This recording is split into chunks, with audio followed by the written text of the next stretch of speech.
จากช่วงนี้ขอประชาสัมเขาลั พั ง นธ์ มาแล้วกัน นะ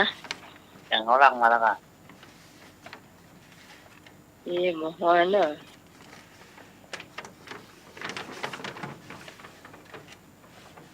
ถ้ามาก็คงโชว์เบอร์มาเนาะเสร็จหรือยังโมเบอร์1819ก็เปิดอยู่หรอก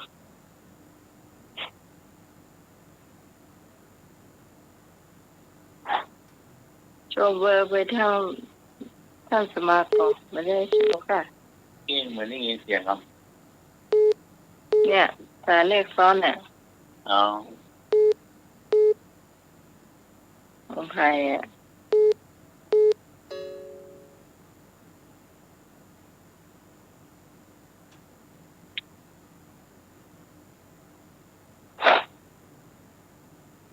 เจ้าช่วงนี้ประชาสัมพันธ์กันน้อยยิ่งก่อนนะเจ้าใกล้จะถึงพระป่าสามัคคีของเอ่อธรรมะใครเครื่องเรา ครับ อย่างนี้นะเจ้าคุณผู้ฟังที่มีเฟซบุ๊กมี YouTube อย่างเนี้ยก็น่าจะหันตั้งซองตรงอย่างแล้วนะเจ้าอาจารย์ทำซองแล้วล่ะแต่ตรงในไม่ได้บันแล้วเตือนะเจ้างามกดถามไม่หน่อยตะเนาะ งามค่ะ อืม รองหน้าพระป่าธรรมะคลายเครียดพระป่าเมื่อกี้นะครับ สำหรับคุณผู้ฟังที่อยากเข้ามาอยู่ตั้ง104นะเจ้าอย่างพี่น้อยบอกว่าจะเนี่ยได้ดีโทรเข้ามาตั้งท่านสมัครได้นะเจ้าแล้วก็ท่านสมัครก็จะถ้าเขาเป็นเพื่อนแล้วก็จะมันก็จะวิ่งไปหากันได้โทรศัพท์ของท่านสมัครนะเจ้าหรือว่าไปตั้งอาจารย์ก็ได้ไปตั้งอาจารย์เฮาก็ได้นะเจ้าตั้งของท่านสมัครจะง่ายกว่าว่าจำเบอร์เนาะจำเบอร์0821928360นะเจ้าจะง่ายกว่าเนาะถ้าท่านสมัครครับเป็นเพื่อนแล้วก็จะได้ดู104ละเจ้าสำหรับคุณผู้ฟังที่บริจาคมาแล้วนะเจ้ารายชื่ออยู่ที่ไอ้หน่วยเนาะ ครับผม เราจะอ่านเฉพาะคนที่บริจาคมาเพราะว่านอกนั้นเนี่ยเขาก็อ่านบ่อยๆแล้วเนาะ ครับ จ้ะ ครับผมอันที่ไม่แม่เป็นคนโอนเงินมาแล้วครับที่คนโอนในงานเพื่อนโอนเงินก็ป่ามาแล้วครับผม จ้ะ ครับคุณแม่ศรีพันธ์จิตตาดูนะครับผม จ้ะ ครับ12,000ครับครับทุกครับผม จ้ะสา คุณ ธุ แม่แดงดอกกระล่อมครับเพิ่มมา 1,500 ครับเพิ่มก็มีพ่อบุญมี100แม่พ่อคำปานแม่ครับ3 บาทนะครับคนในกลุ่มของแม่แดงนะครับคุณแม่จันทา1,500นะครับผม จ้ะ จันทาชื่นใจครับครับผม1,500ครับผม พร้อมอาหารเนาะ พร้อมอาหารด้วยนะครับผมขอบคุณนะครับแม่กรกมลพี่กกมลนะครับเผยกลางตัดใจนะครับผม จ้ะ 2,000 บาทพร้อมอาหารด้วยนะครับ จ้ะขอบคุณพิธีกร พร้อม นะ เสือ จ๊ะ นึกสวยนึก200ครับผมครับ ต่อไป ขอบ จ้ะ คุณครับผมคุณแม่กาญจนาโอริยะครับ 1,000 บาทนะครับครับ จ้ะขอบคุณนะจ๊ะ แล้วภาค5นะครับน้อยครับ ต่อไปเจ้า ไว้แม่สุกแก้วคำอ้วน500 บาทนะครับ อยู่แถวศรีโพธารามนะเจ้าครับ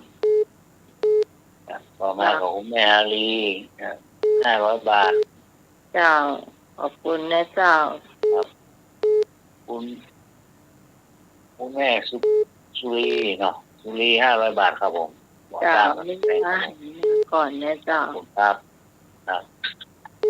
สมัยผู้จัดรายการครับ1,500 บาทเจ้าหน่วยลุงหน่วยกับตัวน้องหมาย1,500 บาทเจ้าแม่โสมครับแม่โสมมา200 บาทนะครับคนโอนมาละต้นปั่นปุ่น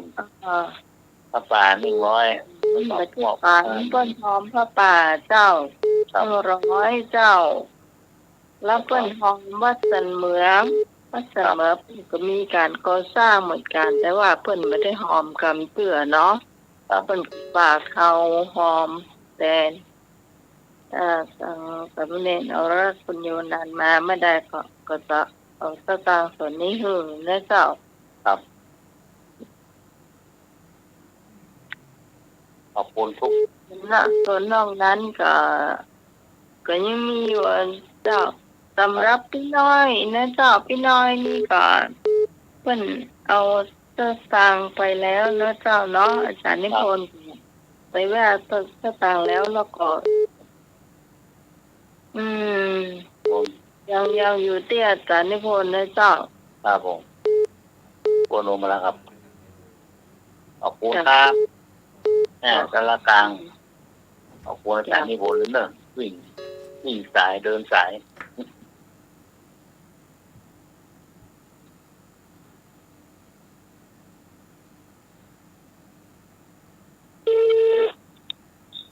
จะให้ค่าอาหารเหรอโอ้เดี๋ยวก่อนเน้นอันเธอเน้นลากไปหับก่อนหรือว่าใดเน้นบวกมาว่าเน้นอันจะได้เนี่ยจะสมัครภาพแล้วค่ะจันสมภาพมาแล้วครับโอ้บ้านกลางครับจางครับครับย้าไปหน่อยครับช่วงของประชาสัมพันธ์ส่วนที่เรายัง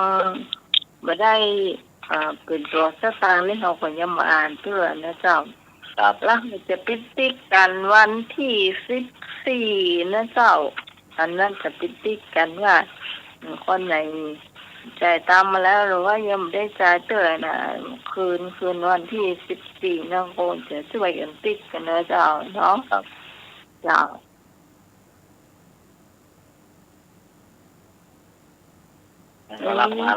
เรารักปัญญานานมาแล้วก่อนที่มนทักทายเจ้าคนผู้ฟังนะเจ้าหมวงครับผมขอกราบนอบน้อมยังคุณพระติตรัยรัตนผานแก้วพระแก้วเจ้าต่าง3ประการหมายมีพระพุทธพระธรรมพระสงฆ์อันเป็นสารณะที่เปิ่งของหมู่เฮาต่างหลายขอกราบไหว้สาบุญญาปรมีธรรมท่านอาจารย์ท่านพระครูสมุวิสุวัฒน์วรกิจโจผู้อำนวยการสถานีวิทยุคลื่นพระพุทธศาสนาการศึกษาและวัฒนธรรม 104.50 พร้อมไปด้วยครูบาอาจารย์พระสงฆ์องค์สังฆเจ้าภิกษุสามเณรทุกรูปทุกองค์ที่ท่านได้เปิดวิทยุให้ฟังอยู่ต่างวัดต่างวาด้วยความเคารพอย่างสูงสุดยิ่งครับผมนมัสการท่านอาจารย์สมัครยานสีโลครับผมแล้วก็นมัสการอาจารย์นิพนธ์พัทยาโนสวัสดีพี่สมัยผู้ดำเนินรายการนมัสการเจ้าสวัสดีลุงนุยครับผมกราบนมัสการครับแล้วก็ขอเจริญพรคณะสัตยาติโยมสถาสาธุชนคนดีเฮาทุกท่าน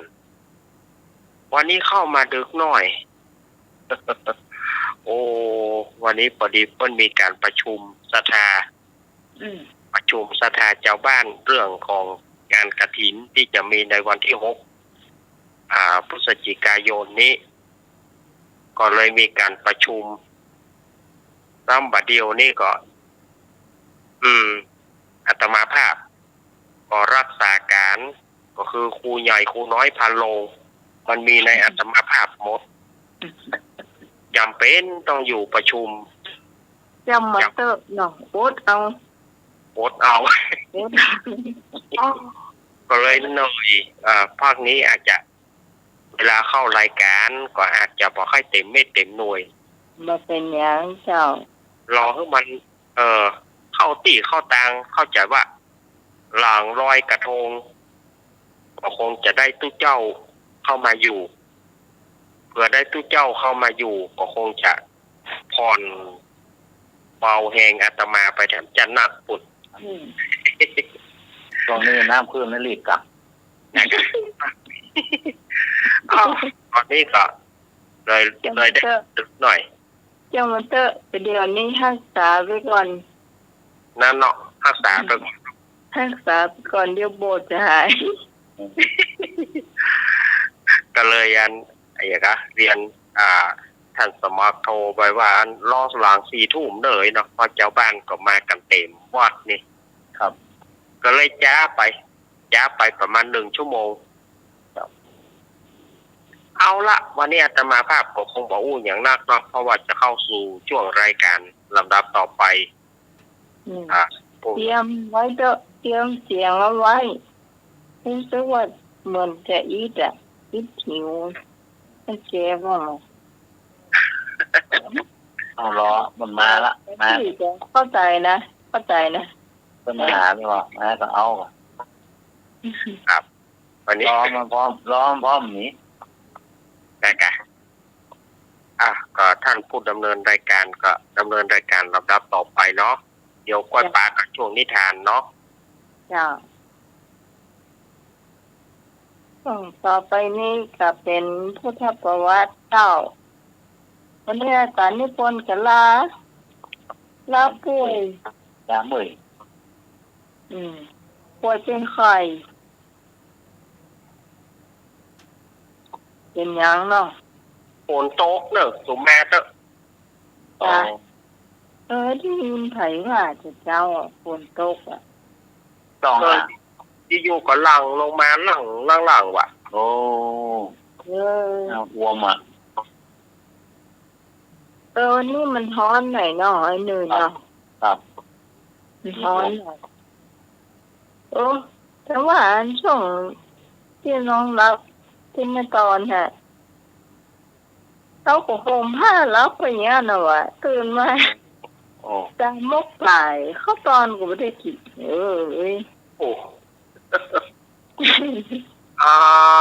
จะได้นั่นถ้าตัวไปซื้อร้านไหนก็ได้สบู่นะโก๊กบุญรับหรอกไม่หน่อยจะแล้วได้ข้าตอบนี่ต้องรับอ่ะก็บ่ค่อยเห็นเรื่องอะไรเลย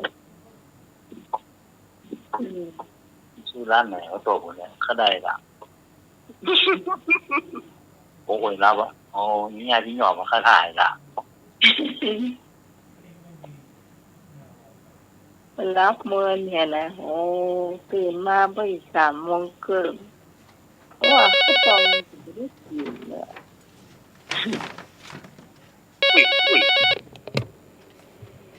จังไหมเจ้าฝนกำลังตกเหมือนกันนะจ้ามันกำลังมาฝนได้ตกป่ะกำลังมาก็ผลไม้หนูยังไม่ตก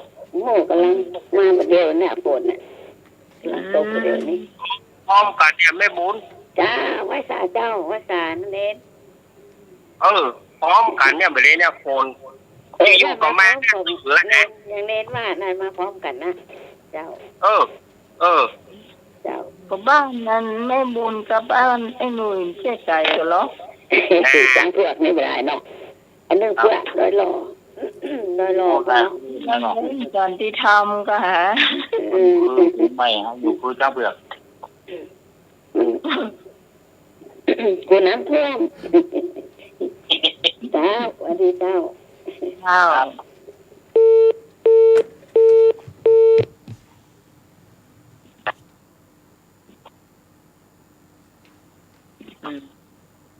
ต่อไปเป็นการถามพุทธประวัติเจ้าเตรียมเนอะคุณผู้ฟังที่จะตอบเจ้า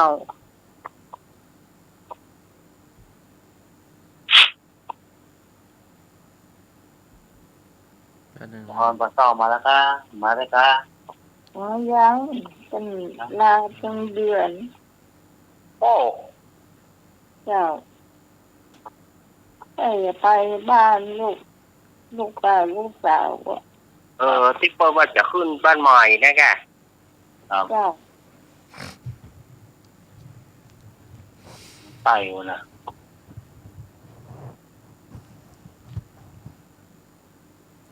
กฐิน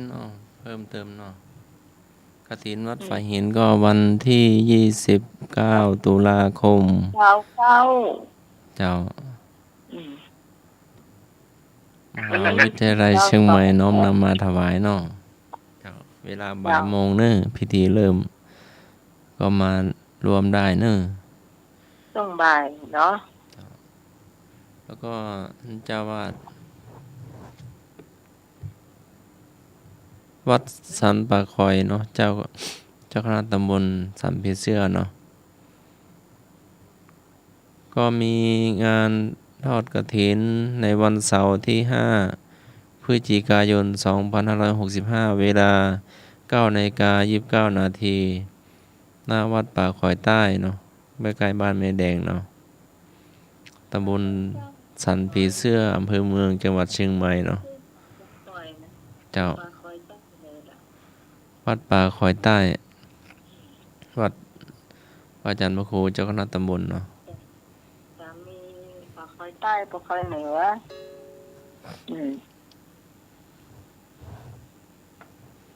เป็นเลขบัญชีมาเนาะ54702480054ธนาคารกรุงไทยมันประชาเปิ้นค่อนข้างจะหนักนี่ล่ะ แล้วก็ขอเชิญร่วมทำบุญทอดกฐินสามัคคีนำโดยผู้ช่วยศาสตราจารย์สมคิดสกุลวัฒนะทอดถวายณวัดประแดงมหาวิหารตำบลสุเทพอำเภอเมืองจังหวัดเชียงใหม่ในวันอาทิตย์ที่30 เดือนตุลาคม 2565 ตั้งแต่เวลา 8:30 นาทีเป็นต้นไปผู้มีจิตศรัทธาเป็นเจ้าภาพลงทานสามารถติดต่อได้ที่ 0818815690 เนาะหลวงพ่อเจ้าคณะตำบลพระครูโคสิทธิ์ปริยัติยาภรณ์เนาะเป็นเจ้าวาดครับ อันนี้เห็นพ่อตาเฮาปีแล้วพวกก็มาน่ะ เจ้าหลวงพ่อเจ้าคณะตำบลเนาะเป็นสาธมิกกับหลวงพ่อเจ้าวาดวัดไฟหินเนาะพระครูปริยัติยานุสาร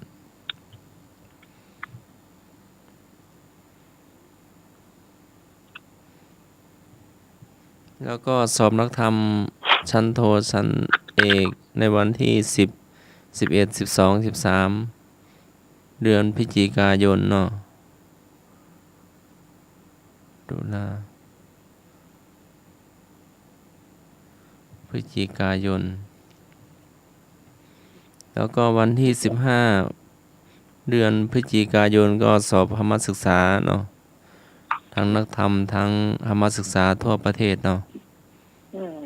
เจ้ามีห้องก็จ่อยประกาศไปเนาะเจ้าทยอยประกาศไปเนาะเพราะมันงานบุญงานกุศลก็ทยอยมานะเจ้า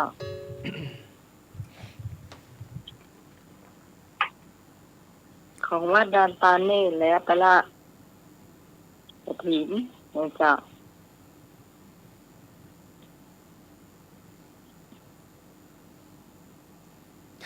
นี่คือว่าปีนี้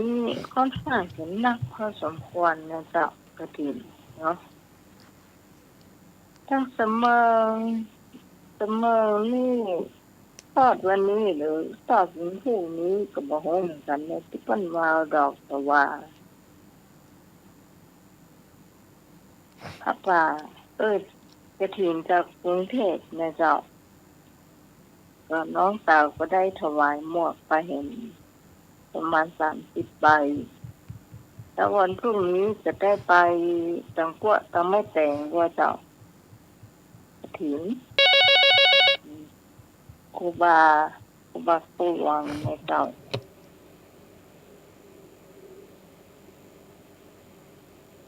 ว่าใ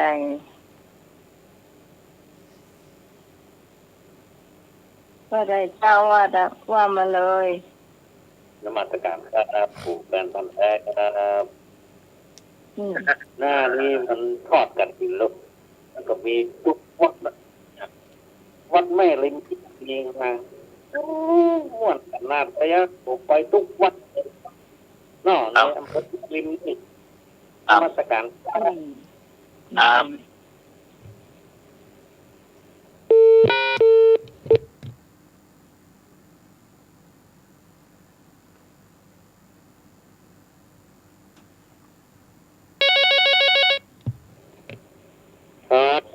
บ จ่ายเนื้อ พูดถึงกฐินนี่มีนักแต่ปีนี้นัก เจ้า สหายก็จะมีวันที่8 พฤศจิกาถ้ากฐินวันที่8กฐินสามัคคี ที่แปดน่าจะเป็นวันสุดท้ายก่อน ครับวันที่8 พฤศจิกา เป็นวันมีเกณฑ์พอดีก่อน แม่น โอ้เด้อ วัน ค ที่ รับโอ้เด้อ สุดท้ายสุด ครับ เจ้า ต้นมี2 เดือนนอกผ้าจ่ายอารักนอก ครับ ครับมี2 เดือนต้าเศรษฐินได้ แต่ต้าป่าในต้าได้ตลอด ตลอดงาน อีกก่อนนะครับ ครับ หอมพุ่นห้องเทพห้องเนาะหอมวัดพุ่นน้อยเทน้อยก็ดีเหมือนกันเจ้าถือว่าเราได้หอมเนาะ ครับ วันพรุ่งนี้เนี่ยน้องสาวก็จะไปแต่เจ้าเลยนะเจ้าน้องสาว2 คนน้องเขยแต่ไปกันหลายคนอยู่อ่ะเจ้าแต่บอกให้วัดอย่างนั้นน่าจะเป็นสายวัดป่านะเจ้าน่าจะเป็นสายวัดป่าที่ไหนก็ไม่ค่อยเห็นจัง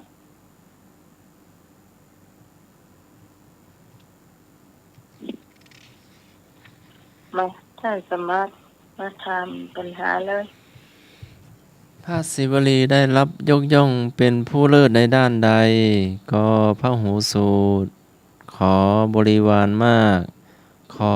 ทรงพระวินัย งอมีลาภมาก งองูเจ้า ครับผมนี่แน่นอนละ ชัวร์เลยล่ะ 053-226-058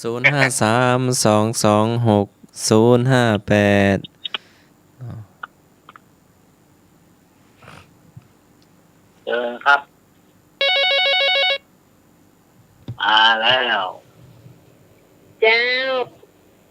ข้าเจ้าก็เอางองูนะเจ้า เจ้า งูเนาะ เจ้า ช่วยอย่ามาเตอะ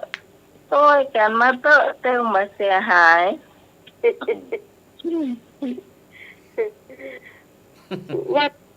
วัดเทพารามเพื่อจะมีวันที่5 พฤศจิกา โอ้เจ้า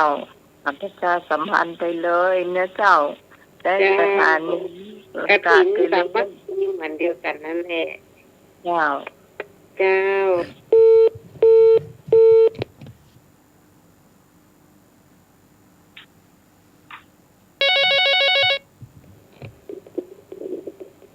เจ้า จ้าน้องหมา เจ้า เอาไม่ถึงตลาดหลวงทุกคนเนอะ ครับ วันนี้ แม่ เป็น บุญ วันแห่งชาติเถอะ เจ้า เจ้าวันนี้อันใส่เต็มที่เลยแม่บุญ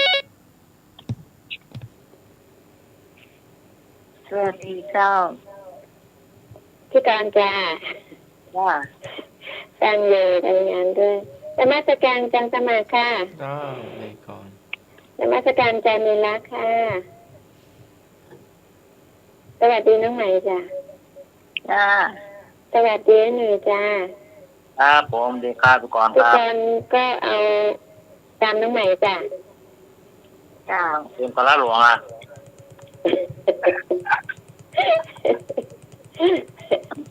ทำงานเยอะเลย ทำอะไรบ้างหนาทุกคน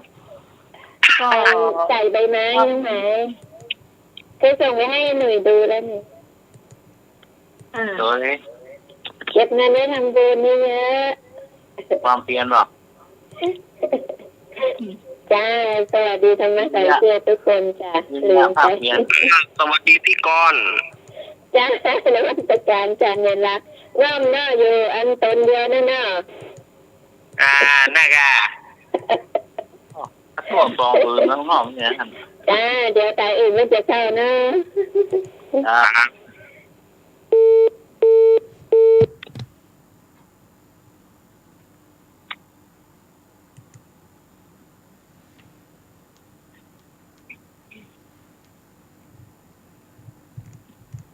นี่แถมก็เจ้า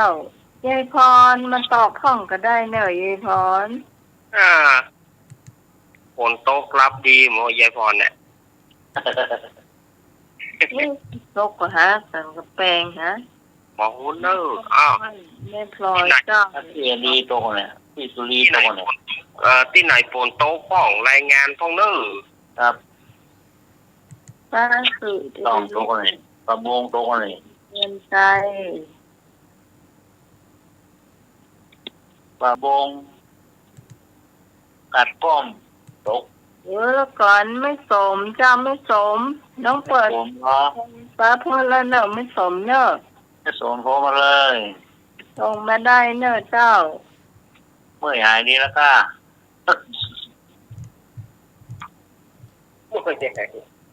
มันนะ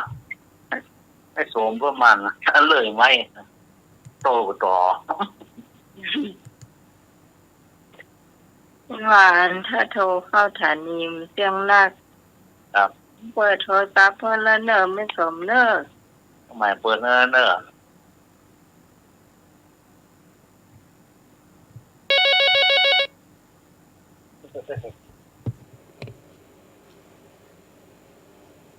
เจ้า นมัสการครับผู้แฟนพันธุ์แท้ครับเมื่อริม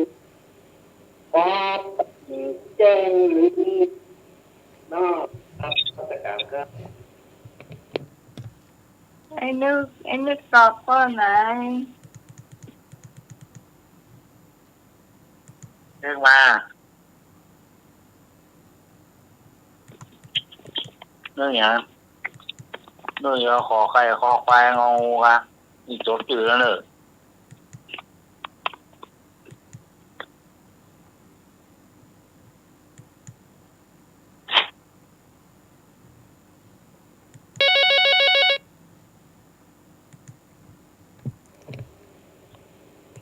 ว่าแจ้งครับก็เห็นกันลัดหลวงนะครับ เอา เห็นกันลัดเหรององงูนะ เจ้าง องูตัดใส่มาก เอา ร่วงมองมือเข้าฝันดิ ๆว่าใจ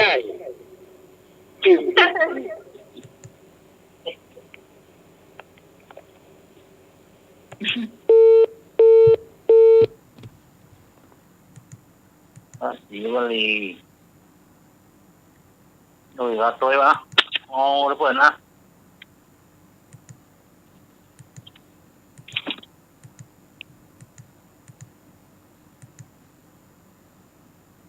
แม่พลอยรับปิ้งเลยพลอยไม่สด โอ้มีทุ่มพวกเกินกำลังพ่อเดียวมาได้เจ้า เลขละปูนเดี๋ยวนะครับ ไม่พง เนี่ย ไม่พงละปูนเจ้าเอกพะเยาว พะเยาวกระโปรงปลาซาง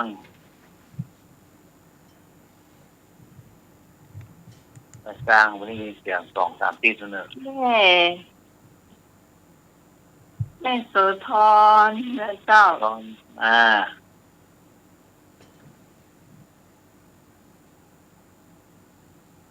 ไม่สมตบไม่ค่ะ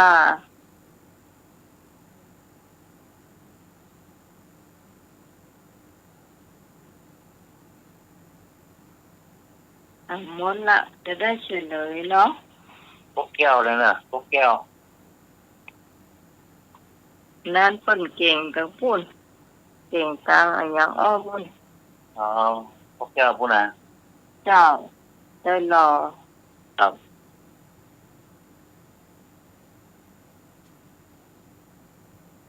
เลยลอยหน่อย อืม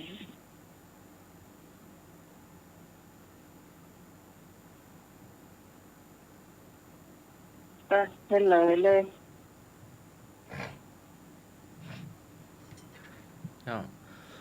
พระศิวลีได้รับยกย่องเป็นผู้เลิศในด้านมีลาภมาก ข้ององูที่ถูกต้อง อยากดูเลยว่าข้อไหน ครับ อืมต่อไปเจ้า พระกังขาเลวตะเถระท่านพระกังขาเลวตะเกิดในตระกูลอันบริบูรณ์ด้วยทรัพย์สมบัติ อันเป็นอันมากในพระนครสวัสถีเดิมชื่อว่าเลวตะเป็นคนมีศรัทธา ในวันหนึ่งในเวลาฉันหลังฉันภัตตาหารเพลขออภัยในเวลาหลังภัตตาหาร มหาชนชวนกันไปสู่พระเชตวันมหาวิหารเพื่อจะฟังธรรมเทศนา เลวตานั้นก็ไปกับมหาชนคันถึงได้นั่งอยู่ท้ายสุดของบริษัท พระบรมศาสดาตรัสเทศนาอนุบุพิกถาพรรณนาการให้ทานเป็นต้นในเวลาจบเทศนา เลวตาบังเกิดความเลื่อมใส มีความปรารถนาจะบวชในพระธรรมวินัยคันได้อุปสมบทแล้วเป็นภิกษุสมควรประสงค์ แล้วก็อุตส่าห์เรียนพระกรรมฐานในสำนักของพระบรมศาสดาเป็นผู้ไม่ประมาทบำเพ็ญเพียรกรรมฐานจนได้สำเร็จ โลกิยฌานกระทำฌานที่ตนได้นั้น ได้เจริญวิปัสสนาได้เป็นพระอรหันต์ในที่สุด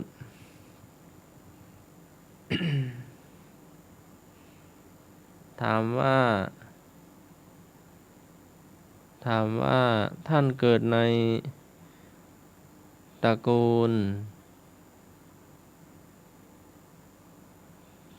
ลฐานะแบบใด ตกลงเศรษฐี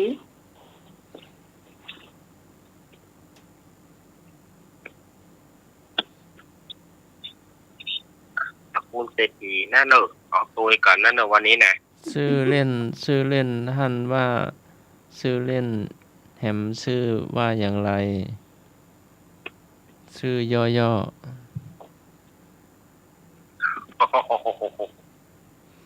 อันนี้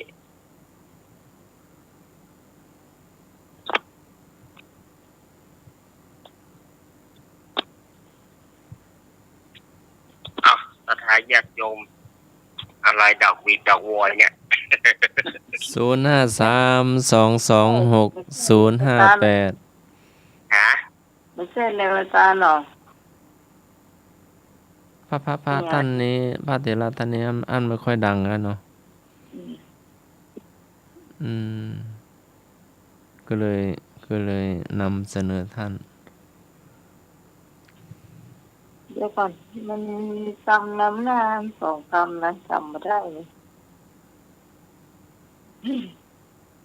หลังนี่เสียนะมันยาวแล้วเราจะไปจำได้ยังไงนี่ ชื่อเล่นท่าน ก็คล้ายๆชื่อแท้ท่านนั่นแหละแต่มันย่อมาเป็นแค่3 ตัวบ่ได้ย่อจากอันนั้นท่านไม่ค่อยดังกันเลยไม่ค่อยจำเนาะเจริญพรฮัลโหล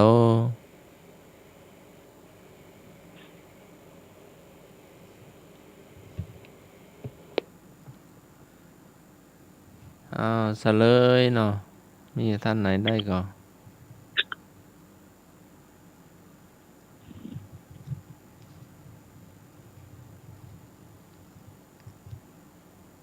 ท่านตระกูลท่านเป็นอันมีฐานะเนาะมีทรัพย์สมบัติเยอะมากเนาะ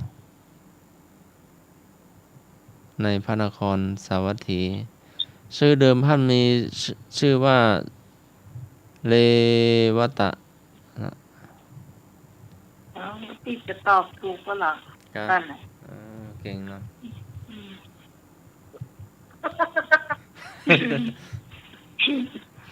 ก็ตอบเป็นตาหนู คำถามที่3ถามว่าพระกีสาโคตมีเถรีเกิดในสกุลใดก็คนร่ำรวยขอคนทำมาค้าขายขอคนรับจ้างงอคนเข็นใจพระกีสาโคตมีเถรีเกิดในสกุลใดก็คนร่ำรวยขอคนค้าขายขอคนรับจ้างงอคนเข็นใจ กอไก่ครับ คนร่ำรวย ก็ไกล ครับ ดูตัวคนนะครับ จริงก็ พระนางกีสาโคตมี โอ้ย พระในนี้ไม่มีพระนางพระกีสาโคตมีพระกีสาเนาะเป็นตุเจ้าพระกีสา เปิดในสกุลไหน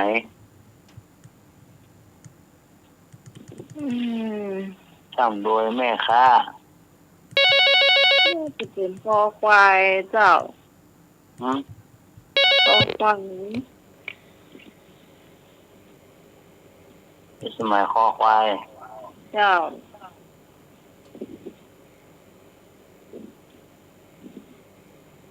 ตอบเลยเจ้า เจ้าสมัย เจ้า เจ้าไปตัวเรียนน้องไหมเนอะ เจ้าแม่จัน จำได้ ดี ยัง เจ้า แม่จัน ไม่ ดี จะนี้ เนาะ นะ เจ้า เจ้า ไม่จันดีปากก้างเนาะ เจ้า ครับ แล้วตัวนี้มา534 252มันได้แล้วว่าบาทละ นะ มัน 252 บ่ผิดแม่ 525น่ะ อ๋อยกเลิกใช้ไปแล้วเจ้าแม่ จ้ะ เจ้า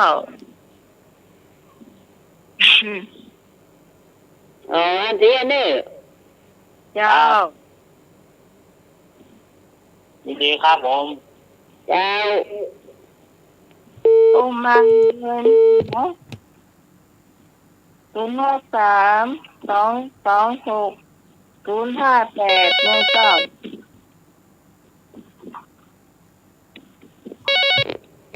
สวัสดีครับ นึก ผมจะขอให้ตอบอาจารย์ได้รักอาจารย์ได้รักออกกอไก่โกงกเนาะ เจ้า ครับผมอยากขอให้ เจ้า ขอไข่ในศูนย์เนาะ อาจารย์ ขอไข่ในศูนย์เนาะ มาแล้ว เราอยู่ในเล้าน่ะก็ตายเบ้อเบ้อฮะ ขอบคุณครับ น้ำท่วมมาตายเบ้อเบ้อฮะ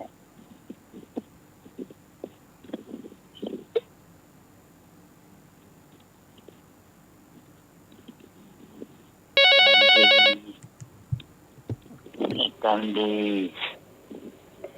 จ้าพี่กรณ์เอางองูจ้าจะได้เฉลยได้จ้ะ งองู เอาครบเลย งองู ครบไปเลย งูเข้าฝัน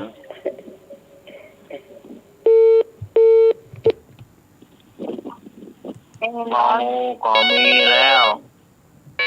คอควายก็มีแล้ว วันนี้นกก็กัน แม่ก็ว่าแต่เอางองูมาโจนกันพี่กรณ์ก็ดีอ่ะ ครับ สิ่งนี้ งอ เอา งู ไป ไปพี่กรณ์นั่นแหละ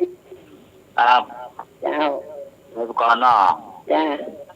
ครับงองูจะใส่มาก ยังไม่ได้ตอบเตื้อมาเลย ๆครับ เรียนนี่เต็มทุกข้อจากไผ่จะตัวไผ่ด้านละ ค จะ รับเจ้าเศรษฐีก็เจ้าเมตกาก็เจ้าอย่าง เนี่ยใช่สมการแค่หลอกเดียว ครับมันน่าก็สวามาคนเดียว แม่นนะเปิ่นอ่านให้ฟังเปิ่นต้องอ่าน2 รอบเปิ่นเนอะ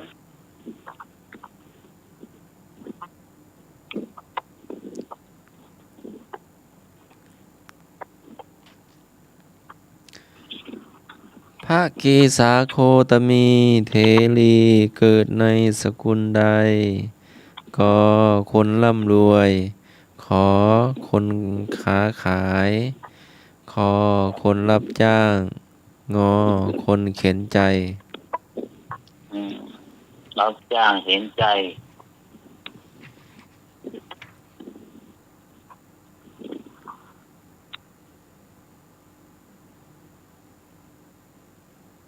งองูนี่ก็น่าสมกันแล้วเนาะชื่อมันอยู่กอไก่หมดละแป๊บ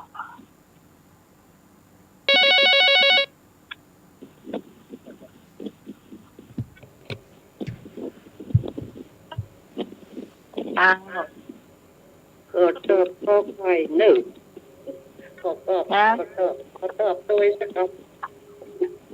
เอ๊ะลอยเนาะ ำใหญ่เลยจุกแม่เลย นี่เลย แม่อะไรเอ่ยนะคะ โอ้ลืมชื่อแล้วไปที่ก็ชื่อไปหรอ นี่เปิด โจ ท ท อ อง นน้ำแห้งแล้วครับ นั่นแหละโอ้ไปให้จังหยักจะนั่งงงปากกันนั่นแหละ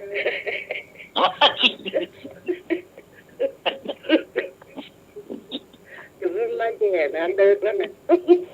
แม่จะเอาแม่ชวามห้องไหนไปนี่ ก็ไป แม่ แม่ตัวทองชวามห้องไหน ก็ไป กอไก่ตัวนอกกอไก่ตัวอย่างนู้นละ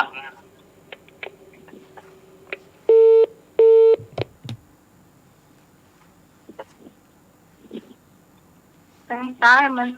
322ถ้าเบอร์ไหนนี่เบอร์ของแม่ก็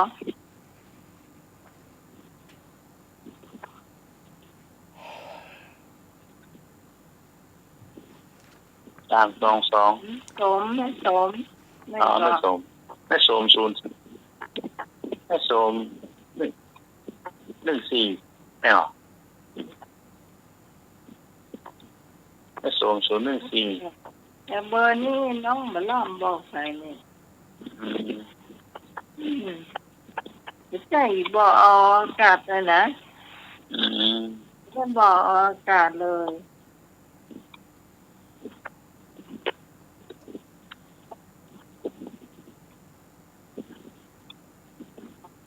การมาเปิดแมลงนี่ ครับ แล้วถ้าไม่ส่งโดยเฉพาะจ้า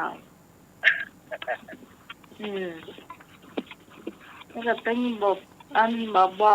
อากาศเนี่ยตัวนี้นะเอาไว้ใช้ส่วนตัวเจ้า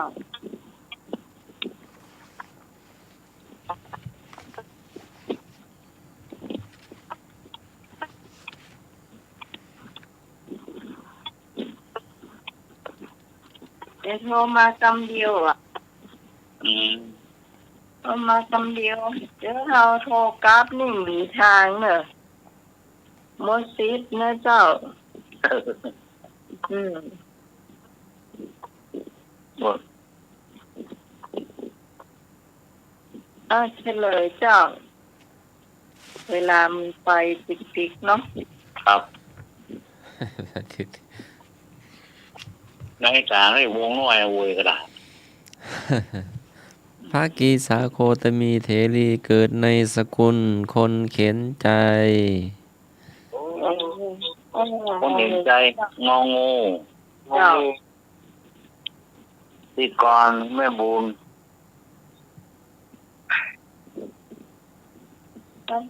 สองคนนะเหรอ ครับเนี่ย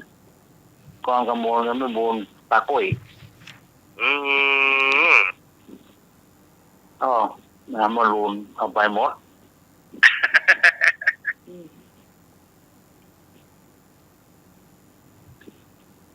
เข็มข้อเนาะข้อสุดท้ายเนาะ เยอะเจ้า ครับ ภากีสาโคตมีเถรีได้รับยกย่องว่าเป็นผู้เลิศในด้านใด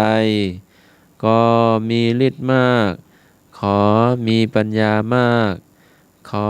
ทรงจีวรเศร้าหมอง งอทรงวินัย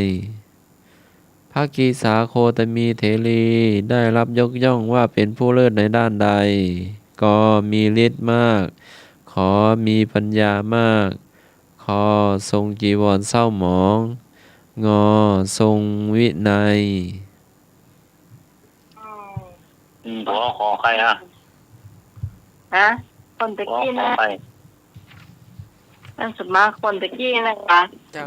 ตะกี้นั่นน่ะ พระตะกี้พระ ตะกี้น่าจะ ตะกี้นั่นน่ะ น่าจะเป็นเงินกองเนาะ งองู ภา ละ กีสาโคตมีนั่นน่ะ ไหนงองูเนาะ เจ้า อยากเอาล่าเขาไหนครับ เอาข้อคอควายดีกว่า คอควายเนาะ ทรงจีวรเศร้าหมอง ครับ โหนะ อันนี้ว่าไปก่อน ครับ ว่าแฟนนอนเนาะ นั่นครับ ครับ เพราะว่าบ่เติมสื่อเอาเรียนเฉพาะพุทธประวัติ แต่อนุพุทธประวัติบ่ได้เรียนเลยบ่ได้เรียนเลยเจ้า สวัสดีครับ เจ้า ไอ้ คุ เลิ ณ ก พิสมัยครับ ขอเชิญคุณนะครับ เจ้า เติมงานหมู ได้เลยตึกลากดเต้าเด้อ ตึกลักกระต่ายเต้า เต้า นี่ตัวเนาะ ครับ นี่ตัวงองูครับ พุทธประวัตินี่เราจะเล่าได้เป็นเรื่องเป็นราวเลยล่ะ อืม อนุพุทธะเนี่ยมันต้องเป็นยาวอะนอกเลยประจำแต่คนเก่งๆก็น่ะ ครับ ต้องมากินเขาก็ประจำเนี่ย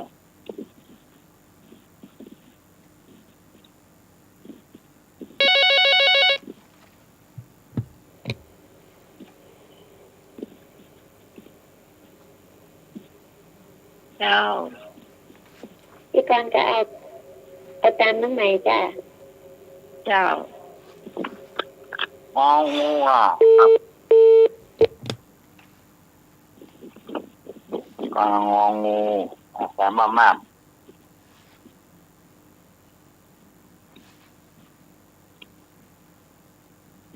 ขอใครการเอารากคาราบาวแดง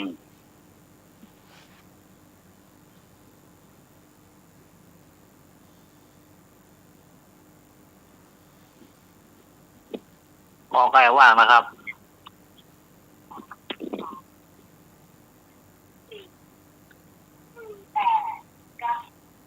เจ้าฮัลโหลเจ้าเจ้าเจ้าแม่ฮัลโหลเจ้าแม่ว่ามันฮะไม่ได้ยินเหรอ ได้ยินเจ้าได้ยินจ้ะ แล้วก็ เอางองูเนาะ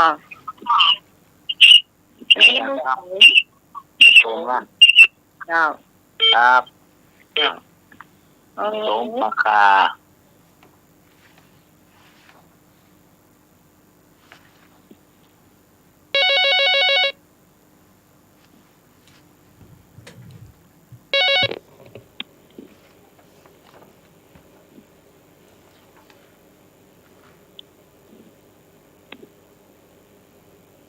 ฮัลโหล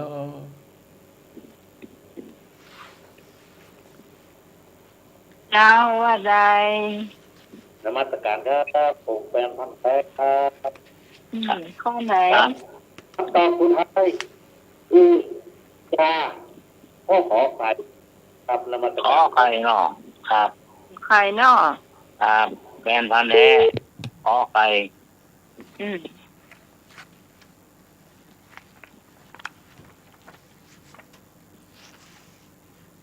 ชื่อพงามแฟนพันธุ์แท้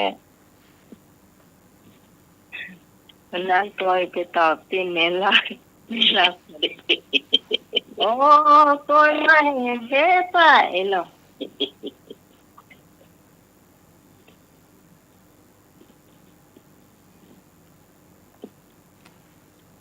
เงินที่ปล่อยไปที่เน้นก็ไปที่อุ้ยนะฟังโอ้แต่ซาก็ ครับ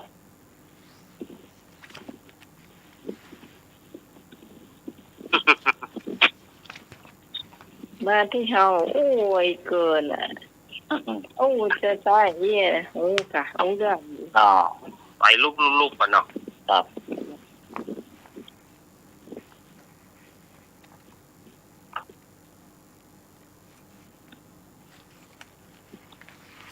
มีแถมก่อนที่จะทำโอ้พี่ตองปลาบงสารปีแถมรับลมโหนี่นะ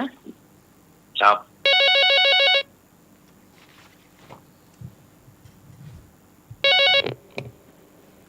เจ้า เอางองูนะเจ้า อ่ะอันนี้จากตั้งไหนนี่ ไม่ย่อยเจ้า ไม่ย่อยเนาะ เจ้า เจ้า ลูกแนนเป็นนะเจ้า อะ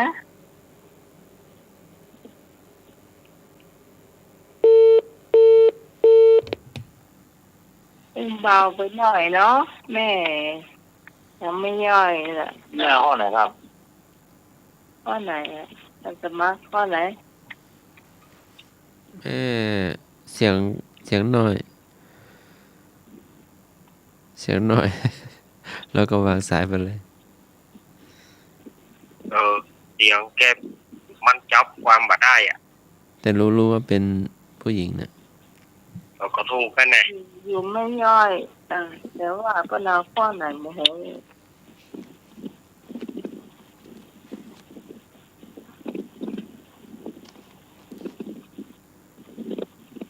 ก็ได้โทรมาหำย่อมได้กระเต้า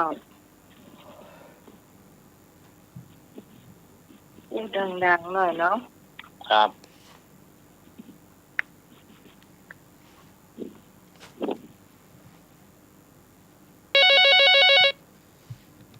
งานแล้วเจ้าแล้วมันไม่เสียตั้งใจฟังหน่อยเนาะเจ้าสวัสดีเจ้า สวัสดีเจ้าข้องงองูเจ้า เออ จ้ะ โอ้ เอี้ย ขอบ จ้ะ คุณครับงองูไม่ย่อยหรอก ใจกล้า เนี่ยเจ้า เยอะขอบคุณครับ อีกอะมาลืมเอียแล้วใจดี คือการอู้มันจะต้องเอี้ยเจ้า จะได้รู้เนาะ ครับ บางคนนี้นอนก็ฟังมาข้างหูเรื่องเจ้า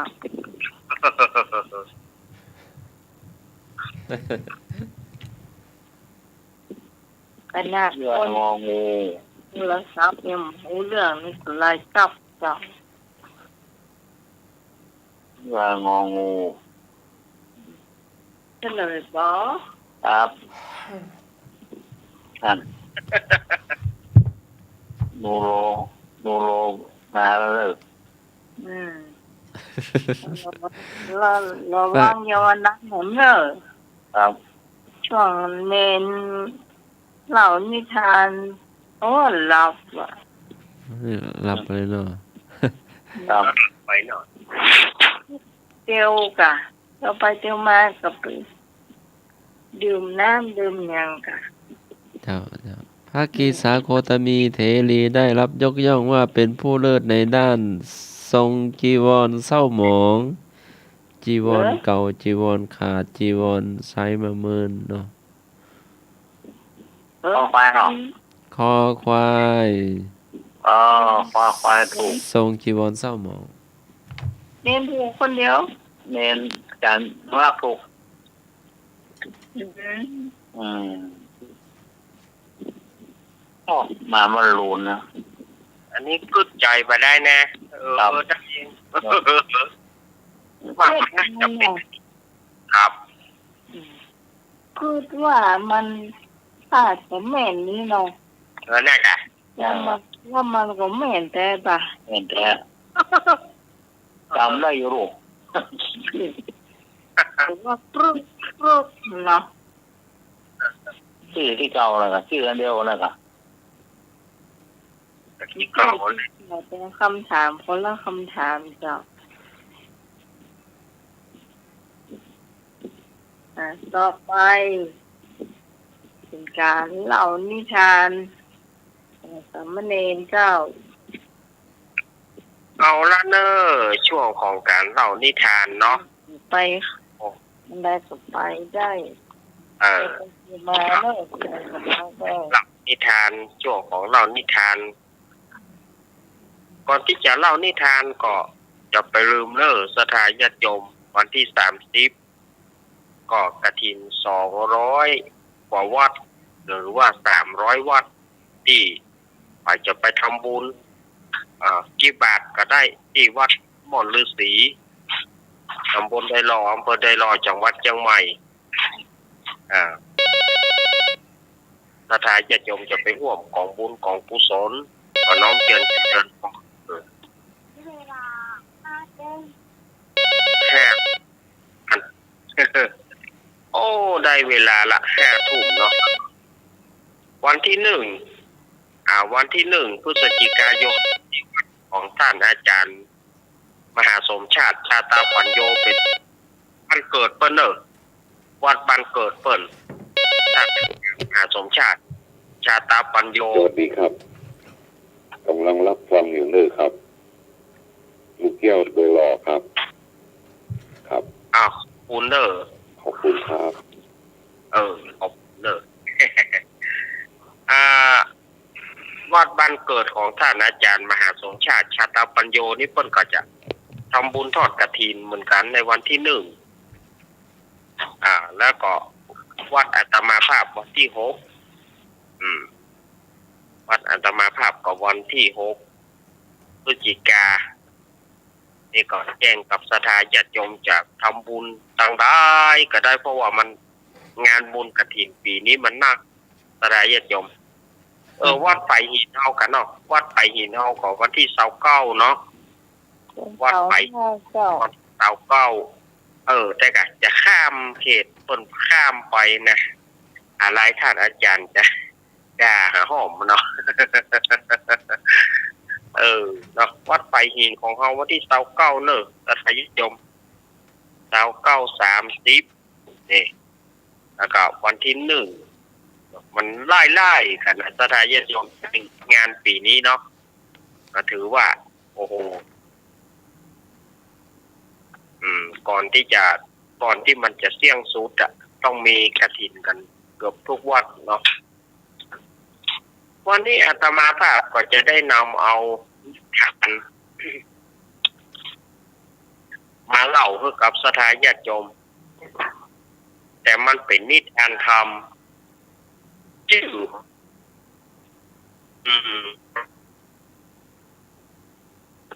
แต่อาตมาภาพจะเอาเป็นตัวไทยเนี่ยญาติโยมได้ฟังง่ายกรรมของไทยเนี่ยว่าเพื่อนเอ๋ยเนี่ยอาตมาจะเอาเรื่องนี้นะ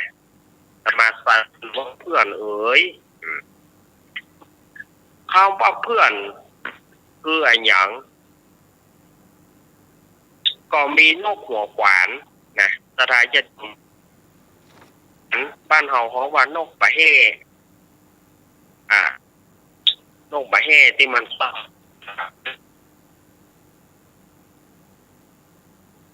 สถาญาติโยมนกหัวขวานว่านกปะเฮ่นี่นะมันมี2 จำพวกหรอกอันนี้พระพุทธสมัยนั้นพระพุทธเจ้าท่านยังทรงพระชนชีพอยู่แล้วเปิ้นก็ได้เล่าถึงอดีตการของเปิ้นภิกษุทั้งหลายรวมถึงพุทธบริษัททั้งหลายได้ฟังว่าในหลายกัปละสมัยนั้นพระเจ้าพรหมทัตครองราชย์อยู่ที่กรุงพาราณสียามนั้นออกไปมีป่าทองหลางแล้วก็ป่าไม้ที่ป่าทองหลางก็มีนกหัวขวานตัวหนึ่งอาศัยกินหนอนจากต้นทองหลางเนี่ยนกหัวขวานเนี่ยก็จะจิกเสาะหาหนอนหาสัตว์ทั้งหลายที่อยู่ในเต้าทองหลางเดินมาก็รู้สึกว่าเบื่อเนี่ยนกหัวขวานตัวนี้นะหัวขวานที่ไปจิกไม้ทองหลางเนี่ยก็บอกว่าเบื่ออยากจะไปเหี่ยวหานกหัวขวานทำตัวหนึ่งที่อยู่ในป่าทัดไปที่อยู่ในป่าไม้เนื้อแข็งวันหนึ่งนกหัวขวานตัวนี้ก็เลยบินไปหานกหัวขวานทำตัวหนึ่งที่ป่าแข็งเนี่ยสวัสดีโอ้สวัสดีเพื่อนมาไปอย่างใดมาอย่างใดนี่ก็อยากจะเปลี่ยนรสชาตินะเพราะว่ากินนอนที่ไม้ทองหลางก็รู้สึกเบื่อเฮ้ยอยากจะมาเจาะที่ไม้เนื้อแข็งพ่องทีนี้นกหัวขวานที่อยู่กับไม้เนื้อแข็งเนี่ยก็บอกว่าเอาเพื่อนมาเป็นอย่างเพื่อนก็ต้องไปไหนอยู่กับเฮาเนี่ยอยู่กับเฮาไปก่อนแล้วเฮาจะหาหนอนหาอย่างเพราะว่าปากของท่านเนี่ยเคยกับไม้เนื้ออ่อนแล้วจะมาจิกที่ไม้เนื้อแข็งเนี่ยมันเป็นไปบ่ได้วานนกหัวขวานที่ประจำอยู่ต้นทองหลางเนี่ยก็อยู่กับนกหัวขวานไม้เนื้อแข็งนกหัวขวานตัวหน้ากับไปจิกเอาหนอนกะเสาะหาหนอนหาแมงบ้งหาอย่างเอามาให้เพื่อนกินทีนี้นกหัวขวานที่อยู่ไม้ทองหลางแล้วก็บอกว่าโอ้เพื่อนเขาก็เก่งใจเนาะเพราะว่าเพื่อนเนี่ยเสาะหานอนหาอย่างให้เขาต่อไปนี้เขาจะเสาะพ่องเขาจะเสาะพ่องทีนี้นกหัวขวานตัวหน้าก็บอกว่าโอ้เพื่อนมันเป็นไปบ่ได้นะ ท่านเนี่ยปากท่านเนี่ยเคยกินกระต้นทองหลางจิกต้นทองหลางแล้วท่านจะมาจิกที่ไม้เนื้อแข็งเนี่ยมันเป็นไปบ่ได้ท่านโอ้ท่านประมาทเฮากะนี่ท่านประมาทเฮากะเฮาก็เป็นนกท่านก็เป็นนกมีจะงอยปากเหมือนกันน่ะเนี่ยอย่างเฮาจะกินบ่ได้เนี่ยอย่างเฮาจะจิกบ่ได้มันต้องได้แน่นกหัวขวานที่อยู่กับไม้เนื้อแข็งก็บอกว่าโอ้ท่านเอ๋ยเพื่อนเอ๋ยมันบาดใจเหมือนกันถือเฮาจะเป็นเหมือนกันนะมีจะงอยปากเหมือนกันแต่ว่าท่านจะจิกได้ก็ไม้เนื้อแข็งได้ท่านเนี่ยได้เฮาก็เนี่ยได้บ่เดือดร้อนบ่หวั่นนี่แหละว่าแล้วก็นกหัวขวานตอนนั้นก็ปีนไปหันใส่ไม้เนื้อแข็งชนิดตึงไม้เนื้อแข็งชนิดนี้ถ้าคนเมืองเขาว่าไม้ขาเจาะนะคนเมืองจะเขาว่าไม้ขาเจาะแต่ว่าทางภาคกลางเพิ่นจะเขาไม้เหนียวบอกว่าแต่มันเป็นไม้เนื้อแข็งมากๆไม้ขาเจาะนี่นะขนาดเลื่อยสตินหรือว่าเลื่อยอย่างนี้มาให้บดีอย่าทอดใจละเพราะมันเนื้อมันแข็งปวกปะถ้าหวังได้กินมันมอดปะถ้าหวังได้กินมันเพราะมันเป็นไม้เนื้อแข็งมากๆนกหัวขวานตัวนี้ก็บาดเจียมตัวเนาะปีนไปที่ต้นไม้ขาเจาะที่อาตมาว่าตะเกียแล้วก็บอกว่าคอยดูนะเพื่อนเดี๋ยวเขาจะเจาะไม้นี่เพื่อจะหานอนหาอย่างกินเองนี่หรอนกหัวขวานตอนนั้นก็เลยบอกว่าโอ้ไปไหวจะได้ขนาดเฮายังบ่เอาเพราะว่าเนื้อมันแข็งเกินแล้วปากอย่างท่านนะเคยกินก้านต้นทองหลางแล้วจะมากินที่นี่มันบ่สมควรนะอันนี้มันบ่ใช่ไม้ธรรมดามันเป็นไม้ขาเจาะมันเป็นไม้เนื้อแข็งนะขาเจาะกะไม้ขาเจาะเดี๋ยวเขาจะเจาะคือพอปอตอคือมันเป็นขาเจาะต่อมันซิปกระเจาะกระจ่างเขาจะเจาะคือพอคอยดูก็แล้วกันฝ่ายนกหัวขวานที่อยู่ไม้เนื้อแข็งก็บอกว่าโอ้บ่ไหวละแรงห้ามก็แรงอยู่เอาตามใจ แล้วก็ระวังพ่อเนอนี่นะ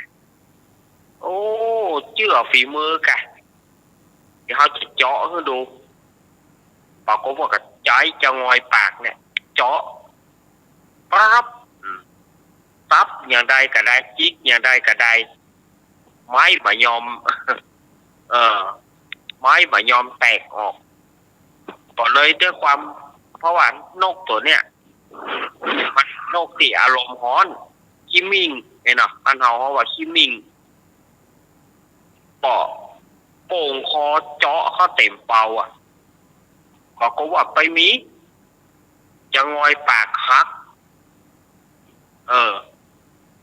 เมื่อจะงอยปากหักก็เนี่ยได้ตายตรายญาติโยมนอกจากไปได้กินอย่างแล้วก็ตาย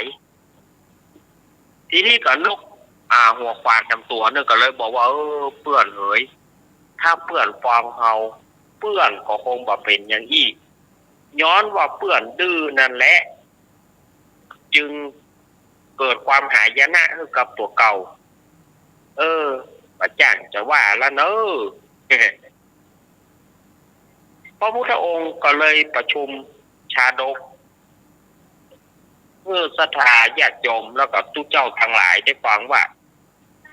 นกหัวขวานที่อยู่กับไม้ทองหลางนั้นมาถึงในชาตินี้หากไม่ได้พระเทวทัตเห็นในกาลบัดนี้ส่วนอ่านว่านกหัวขวานที่จิกไม้เนื้อแข็งก็คือเราตถาคตในกาลบัดนี้เมื่อได้จบ ธรรมเทศนาเหล่าบรรดาพุทธบริษัททั้งหลายมีภิกษุภิกษุณีอุบาสกอุบาสิกา ก็ได้ถึงธรรมวิเศษมีประเทศว่าโสดาสกิทาคานาคาอรหันต์ตามบุญสมปานแห่งตนได้กระทำมาในจัดแล้วก็มีห้านแหล่นี่แสดงโยมวันนี้อาตมาภาพเอาอมตะนิทานธรรมนิทานธรรมนี่เปิ้นก็สอนว่า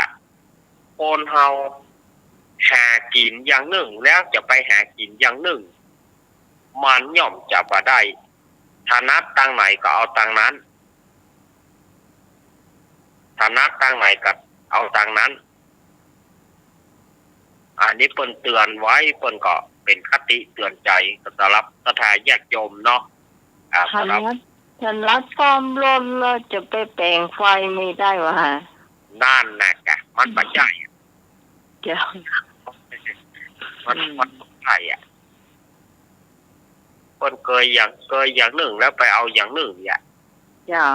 มันปัจจัยเนาะอ้าวต่อไปก็ท่านผู้ดำเนินรายการจะมีไอ้อย่างแถม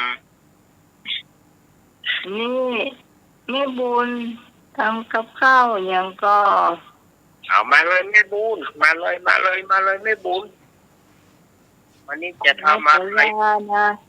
แต่ว่าแม่พี่นะแกมบอกคือเศษนะลำขนาดเลยโอ้แกงเนี่ยเขาแกมบอกฟักหมูเนี่ยว่าพี่กินหมูไปได้แม่พี่ก็เลยแกงบอกคือเศษแต่งลำปะท้อปกติกันนะปกติพริกแพงเนาะ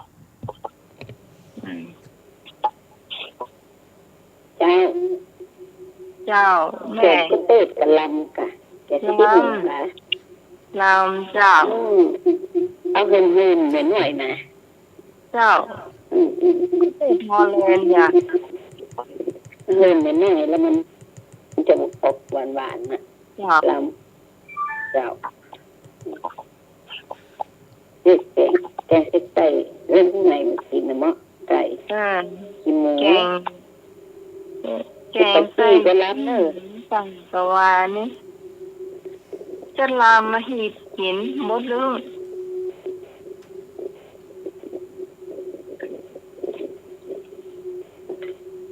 วันนี้แม่แกงยัง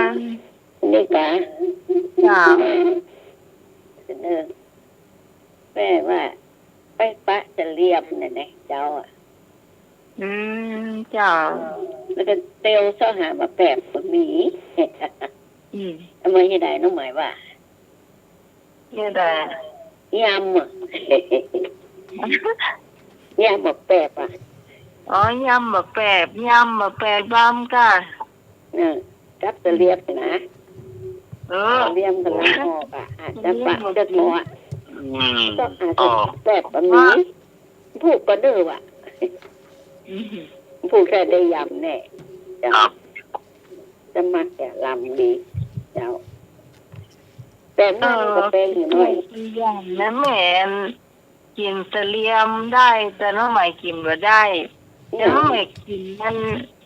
บะแขวงผมได้นั่นแม่ก็กินแบบแขวงผมมาได้ผมได้หมดเล่นแบบแขวงผมอย่างเดียวผมย้ำเนี่ยที่ขอใส่พะแนง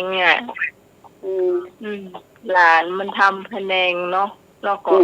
มันชื่อว่าบะแขวงมันทอดมันน่าจะทอดเสียก่อนหนูน่าจะทอดเสียก่อนแล้วทีนี้มันกรอบนอกนุ่มในนะอร่อยมากพะแนงหมูกันลำกันจีข้าวเจ้าอย่างมั้งมาแข้งมาแข้งหยังมาแข้งกุลากะมาแขวงขมมาแขวงเนี่ยจ้ะรู้ไม่เคยเนี่ยแต่ก็มาแข้งกุลาแนงมาใส่นี่มาแขวงกันน้อยๆนะแล้วก็เอาไปคั่วกับน้ำพริกกะปิแข้งนะลำอันนี้ขอใส่พะแนงแล้วมันแก้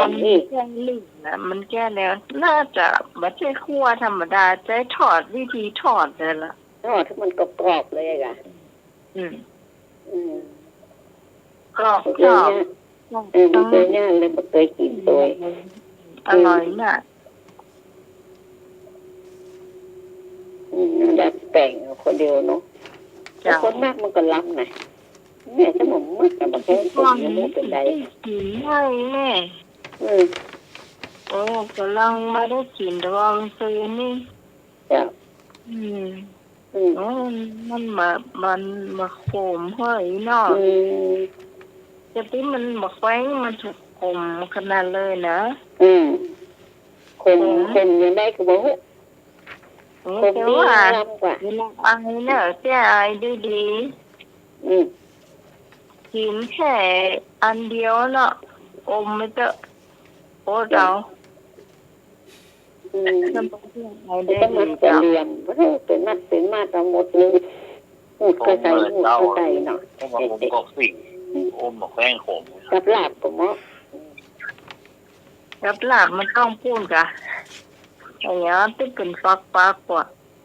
มะนาว อ๋อมันรีบไม้อ่ะรีบไม้ก็ออกแล้ว มัน นี่ ฟั เหมือนกั ก น เหมือนหนาวถ้าสมัคร ปักยาวเป็นแขนพวกก้า เพิ่งตื่น บ้านน้องใหม่อ่ะยาวเนาะ ไอ้เนี้ย แล้วแฟมันยาวเป็นแขนใช่อ่ะ อืม อืม ยาวไปแขนพูน ยาวขนาดแล้วก็มันบ่ขมอะไรนะ จ้ะ มันจะออกหวาน มันฟักมันจะเขียวดำนะมันเขียวออก จ้ะ เขียวอ่อนๆน่ะ จ้ะ อืมถ้าเขียวดำๆนั่นเลยขมขนาดอ่ะ เออ เจ้าแต่บ้านน้องใหม่ไม่ค่อยขมล มันมีแบบบ่ค่อยขมเท่าใด ำขมหวานลำมี จ้ะ อืม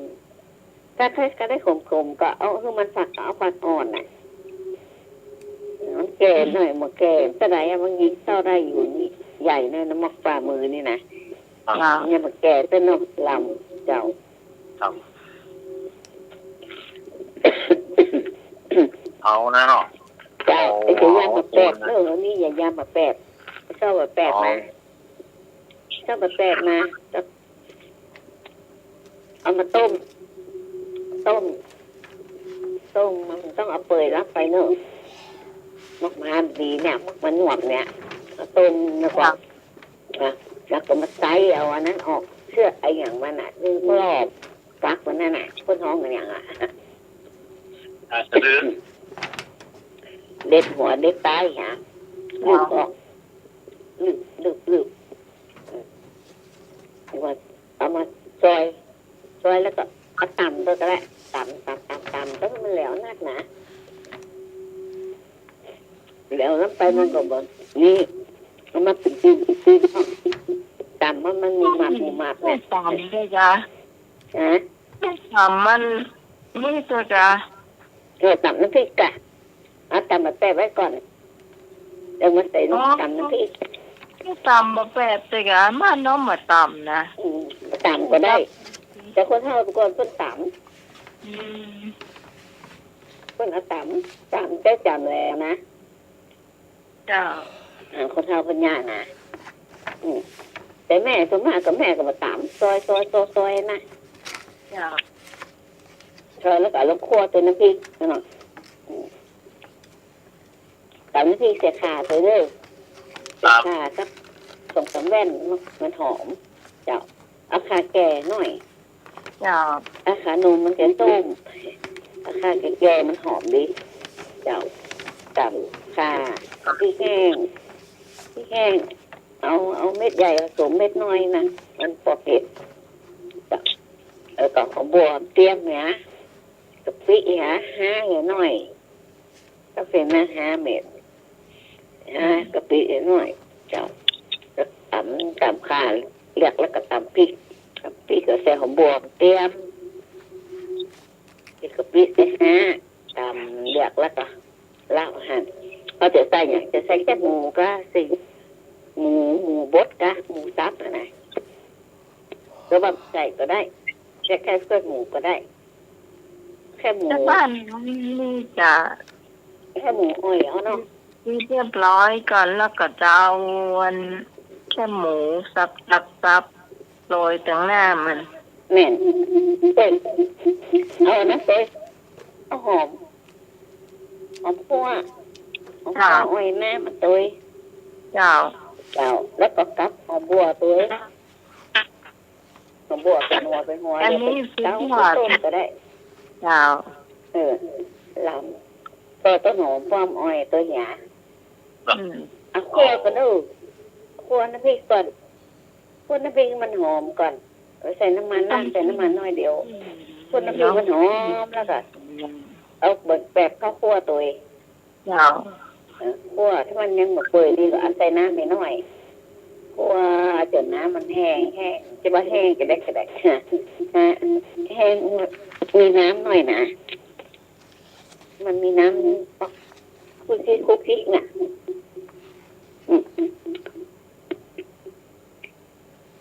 แล้วก็คั่วปรุงไปใส่อย่างพ่อใส่ชูรสการสดีกาเพิ่มมากก็ไม่ต้องใส่ก็ได้จิ้มก้อยจ่ายอย่างก็เติมเอาก็เดียวเจ้าแล้วก็คั่วเจียวหอมไว้แล้วเนาะตัวป้องต้นหอมไว้แล้วเนาะหอมบัวฮะก็ซอยไว้เหลือต้นหอมก็ได้ต้นหอมบัวนะกับป้อมตัวเนี้ยเจ้าเอาไปตักใส่จานเอาแค่หมูเข้าอุ้ย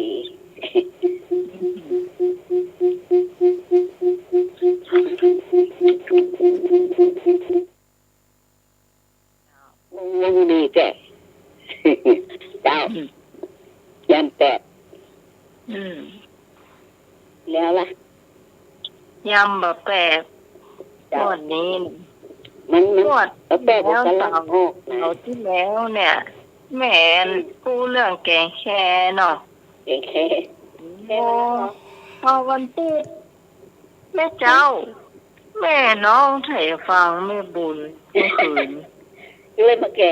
วักมาเจอรอยแกงแค่เจ้า แค่หยัง แกงแค่ปลาแห้งละ ลำแค่ไป แล้ว แห้ ปลาง บะซอนะ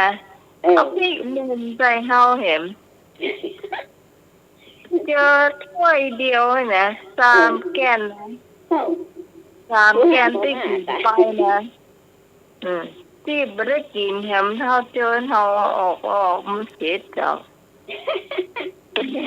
เจอลูกโดดว่ะ เจอลูกโดด จะเม็ดน้อยก็เม็ดน้อยความหมาป้าเนาะเม็ดใหญ่นี่มันตาหรอก โอ้มันหมดแกนแรกมันกำจัดอะไรแหละแกนที่3เนี่ยจ้ะ ไม่ได้โดนเจ็น ฟังเจ็ดก็จะ เจ็นแก่เนาะ เจ้าเจอทำหน้าเจอมาบ่อยแล้วเอาออก บุญหัว คนจังฟัง ก็ จัง น้ำก็ได้เนาะน้ำตัวนี้เนาะ ต้องพักบ้านน้ำใหม่ไปเลยพักเห็ดพักกระถั่วเนี่ย ผักเพชรผักกีฝรั่งอ่ะเปลือยอย่างบ้านน้องไหม นี่มีไปเลยเจ้า ผักเพชรเหรอผักเพชรเมืองอ่ะ มีเจ้า ดอกแดงๆน่ะดอกสีส้มๆอ่ะล ต้องพักเพชรตัวนะ ำดอกมันเท่าอันเล่นลิ้นขนาด ดอกมัน เพราะว่า แล้วมันลำนะเนาะ ลำคนลำเพชรนี่ ตัวว่าโอ้หมอแม่ก็มากนะแก่ ร้านนี้เนี่ยแค่เจอพริกนิดเดียวถ้าอย่าจะหล่นละ โอ้ไม่ดึงก็ไม่ได้แม่ต้องใส่ก่อนน้ำเผ็ดใส่ก่อนค่ะก่อนน้ำพริกนั่นก็เผ็ดหน่อยเผ็ดหน่อยมาเผ็ดเวลาสมอต้องเอาเผ็ดหน่อย จ้า จางก็เวลาคำว่าใส่มากเผ็ดก่อนเอาน่ะโรยเม็ดนั่นน่ะกินเข้าไปถึงเม็ดนะเจ้า เอาเป็นเนื้อเจ้า สวัสดีเจ้า เอา ไปแล้วโอเคละ ไปเจอแกงอันยำแปบ ยำแบบ ยำหมูแปบ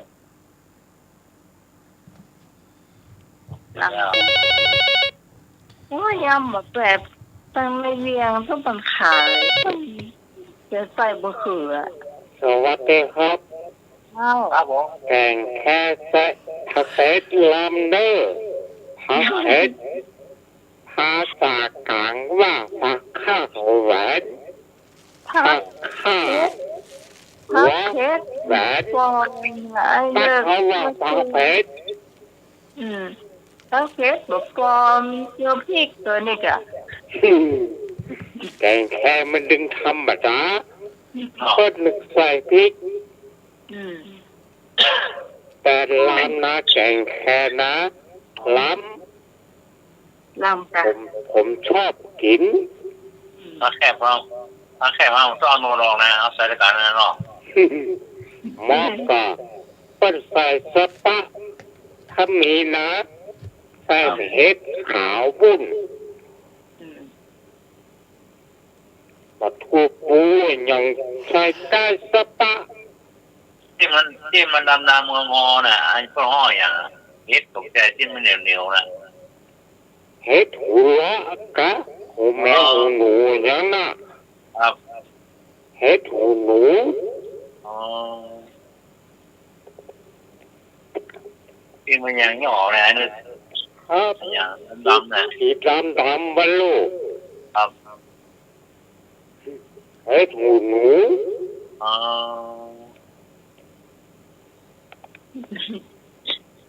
อย่างหย่อนี่ ครับดำน่ะพวกซอยใส่เป็นเส้นน่ะแค่คั่วแค่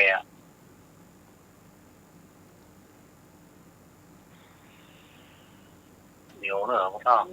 มือ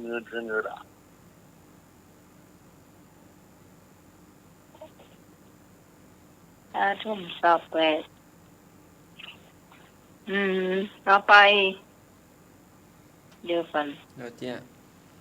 เดี๋ยวเกี่ยมานี่ก่อน ตะกี้หลับไปเด้อจบ นะ ฟังนิทานอาจารย์สำเนียงเอาลักหลับ จีประเด็นแม่ แต่ครับหอมกันนะครับ อืม ที่เนี่ยถ้าจะเห็ดลมก็ ครับ ถ้าจะเห็ดลม ครับดำงออันนี้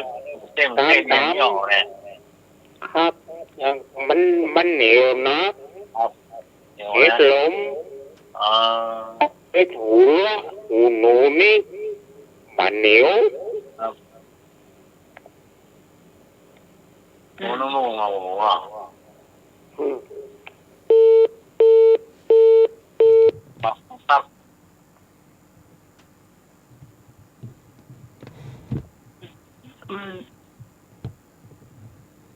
จารย์สมัครมาได้ถามหาเจ แต่ว่าเพิ่นบอกว่าตะกี้เวนเล่านิทานเพิ่นรับจบ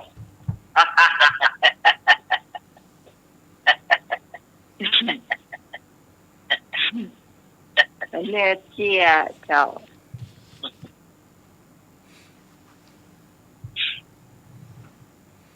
ใครจะเล่าได้เย่เจียเย่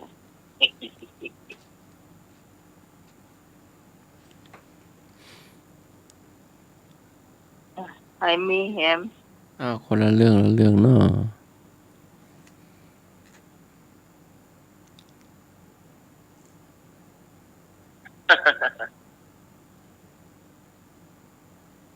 เดี๋ยวนี้ลองทำมาคาเครียดออกมาแล้วเนอะคุณผู้ฟังที่ดูขึ้น104นะกับหน้าอาหารซองละเนาะ ว่าทางในไปแล้วเถอะ ครับ อาจารย์สามารถอธิบายให้คนฟังได้ฟังเนาะทางบ้าน อันไหนสองครับ กองที่อาจารย์ทำขึ้นมา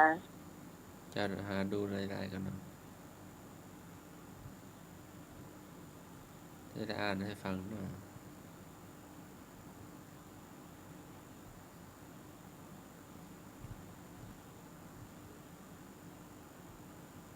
ก็เด้อ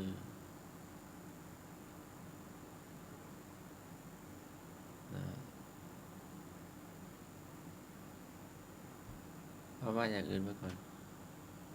หืม ว่าอย่างอื่นไปก่อนหาอยู่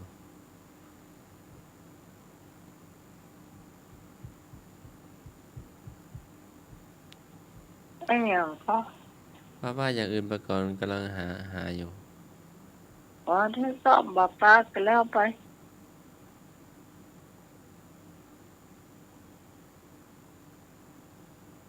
ว่าแต่ละท่านแต่ละคนเนี่ย อยู่104มีเฟซบุ๊กก็น่าจะทาบ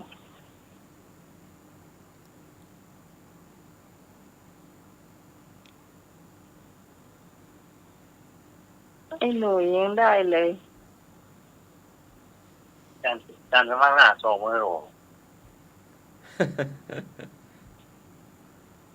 สมัครส่งเนี่ยงานเมื่อก็ ซองเนี่ย แม่ส่งงานธรรมะคลายเครียด ก็ให้ลุงหน่วยอ่านให้ฟังก็ได้ ธรรมะคลายเครียดปาสามัคคีเราจะเอาปลาตรงนี้ไปบำรุงสถานีอุปกรณ์สถานีเนี่ยเนาะเอาเนี้ยผู้ฝีสามัคคีช่วยกันคนเล็กน้อยเล็กน้อยช่วยกันก่อครับไปทางเหนือมาเกาะมาหรืออุปกรณ์เตรียมไว้ของนี่มันแน่เนาะ น่าจะแล้วถ้าบอกมีตังผมลองไม่ได้ฟังง่ายๆจ้ะ ของนี่ โอ้ไม่ตังมันมาเนาะไปมันเสี่ยงไปเยอะตาผม ยุ่ง ลอง เป็นมันปุ้นประสาทหัวเราน่ะได้ฟังธรรมะในบ้าน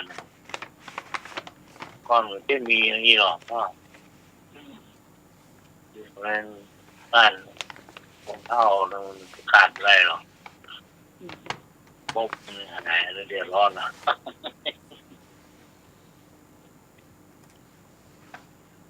หายนี่นับปิ้ง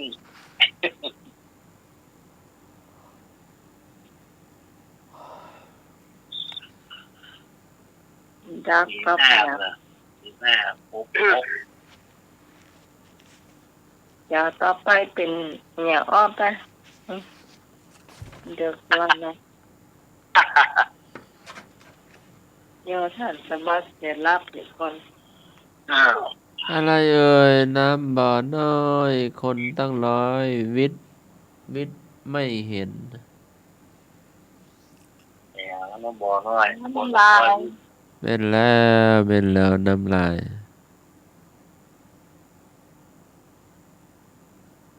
อย่างไม่ใหญ่ไม่กว้างแต่บางโลกมิดติดกับตัวคน เปลือกตา เป็นแล้ว โอ้โหมาแล้ว เองครับ ครับ จ้า ขอทานเก๊กสักหน้านะครับ อืม หิ่งข้อลาดต่ำกินน้ำฝนหิ่งข้อลาดสูงกินอะไรหยังจุดกินอะไรหยังตามสองกับหิ่งข้อลาดต่ำกินน้ำฝนหิ่งข้อลาดสูงกินอะไรหยัง ขโมย หายใจ ยังค้าง ถูกต้องแล้วครับ หนูน้ำโมน้ำ กิน น้ำ ข้าวลาดตามกินน้ำฝ ฝนกินหัวล่าสูงกินหนาค้าง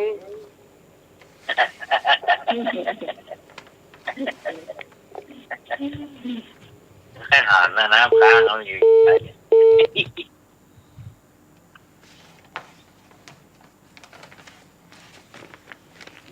ว่าน้ำโมมนะใจตะกอบ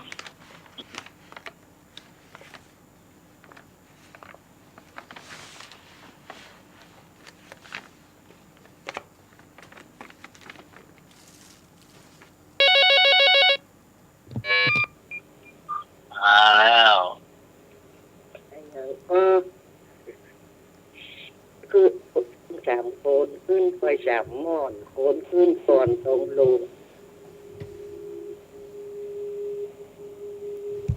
ว่าไม่เจ้า แม่ว่าไม่ องค์สามคนขึ้นดอยสามหมอนคนขึ้นก่อนตรงลูก ร้อนน้ำหายเข้าก็ฝาขวบมัน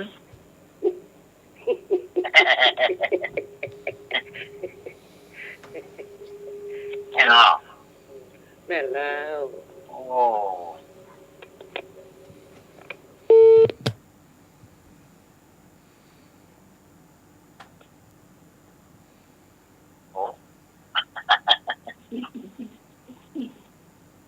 นี่กำเร็วแหละ ผมเราไปสอบอยู่แม่ขาจานมาเนอะแม่ขาจาน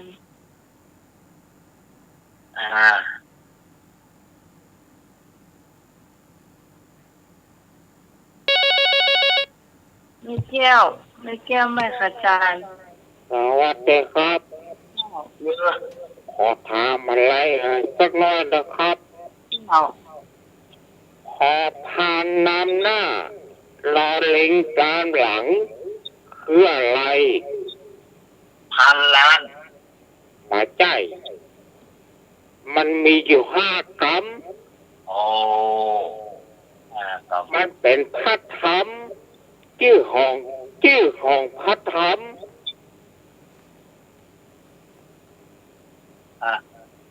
พอพานนำหน้ารอลิงตามหลัง มีอยู่5 กรัมเป็นชื่อของพัดธรรม พระพุทธพระธรรมพระสงฆ์ ไม่ใช่จริง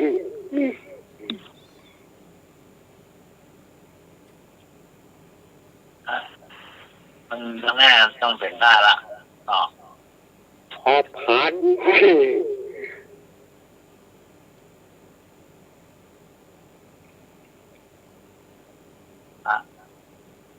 เออโดยอะไรนะครับ มี ต่อ 5 มาก รั นั้น ม เรายิงไปก้น ครับ พอพานนำหน้ารอลิงตัวก้น มีอยู่5 กรัม โอ้2 ตัวมี5 กรัม ครับ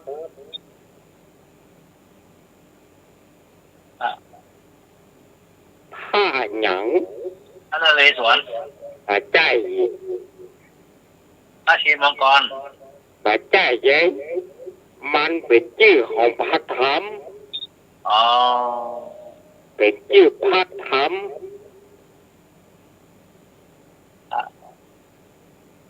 ผ้าหยัง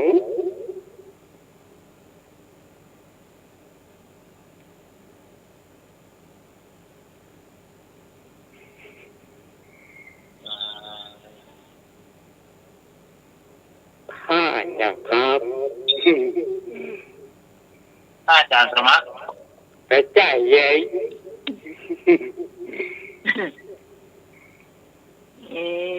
อย่างฮะ โอ้2 ตัวมี5 กรัม ครับ อย่างฮะ เป็นชื่อของพัดธรรม ชื่อว่าทำอ่ะ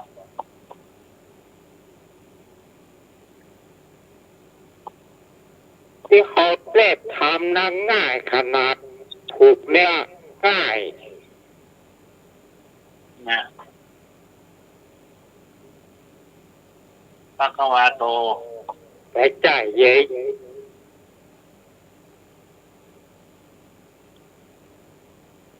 อะระหังสัมมาสัมมามิ หัวใจ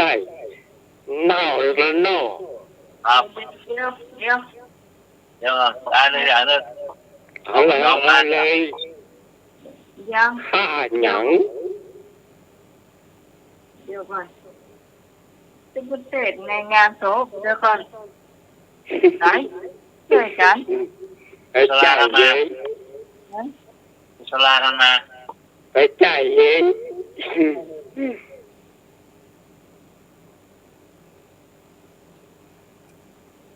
เอ๊ะ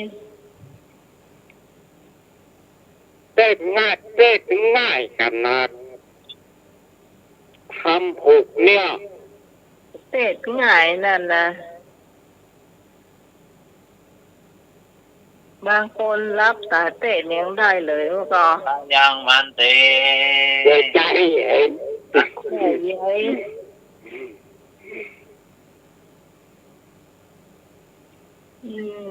เนี่ยถึงเวลาขึ้นบอกนะ เน่าเลยหยังครับ เงินอยู่ไหนไปช่วยเพื่อนให้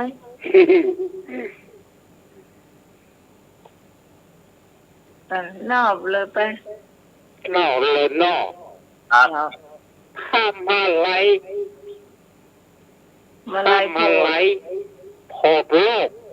อยู่นั่น ทำอะไรพอกโลก ก็ทำมันแบบได้ไง อ๋อ มันทำอะไรโพโลก ทำอะไรพอกโลก อ๋อ ของง่ายๆว่าอันมันไรมาไรโพด โพดเนี่ย อ๋อมาลายพูดเนาะ เนี่ย เล็ดง่าย ทำนี่มันแบบเจ้ายาว ครับ สั้นตัวคนเก่งๆรับสายเต้ยังได้เลย อืม โอ้สามเณรเอาลากแปลงได้ล่ะรับแล้วค่ะ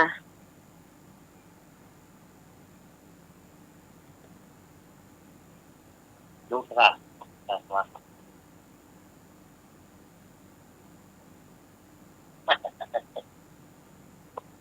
แต่เราไม่กันนักปิ้ง อย่าง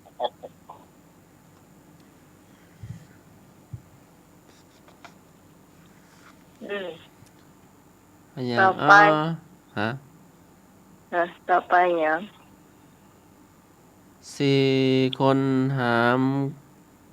กุ๊บคนหนึ่งจะหลุบจะล่อสี่คนหามกุ๊บคนหนึ่งจะหลุบจะล่อวงเล็บผูผูโผโผ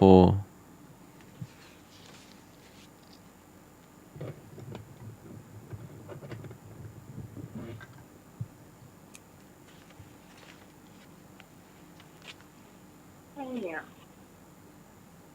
เอา ได้อะ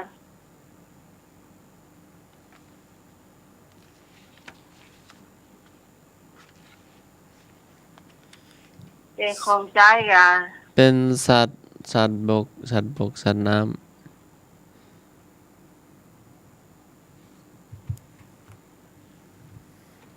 เต่า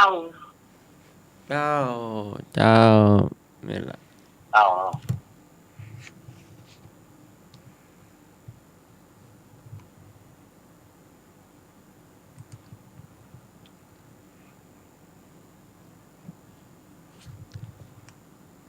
อยากอ้อค่ำมาแล้วออกล่าดงดอนเดิกมาอ่อนจอนนอนหลับเข้ามุ้ง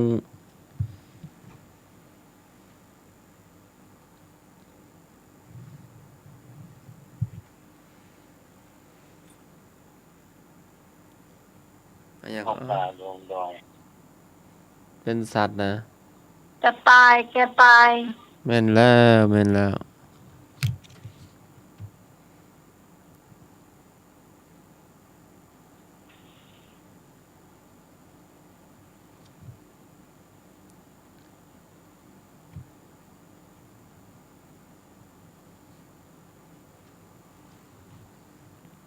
เขารักบ้างล่ะ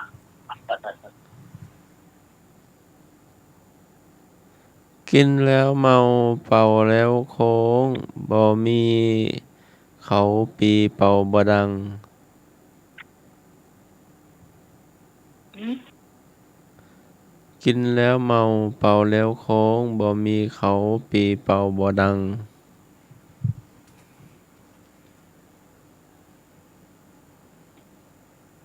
มันมีกี่คำถามเนี่ย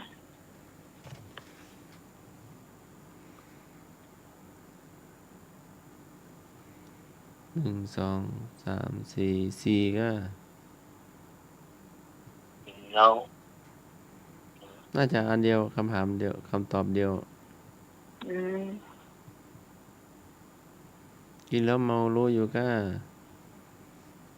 เล่า เจ้าเหล้าวงเล็บเหล้าวงเล็บไม่ใช่วงเล็บเหล้าปีว่ะ เอาเอาปี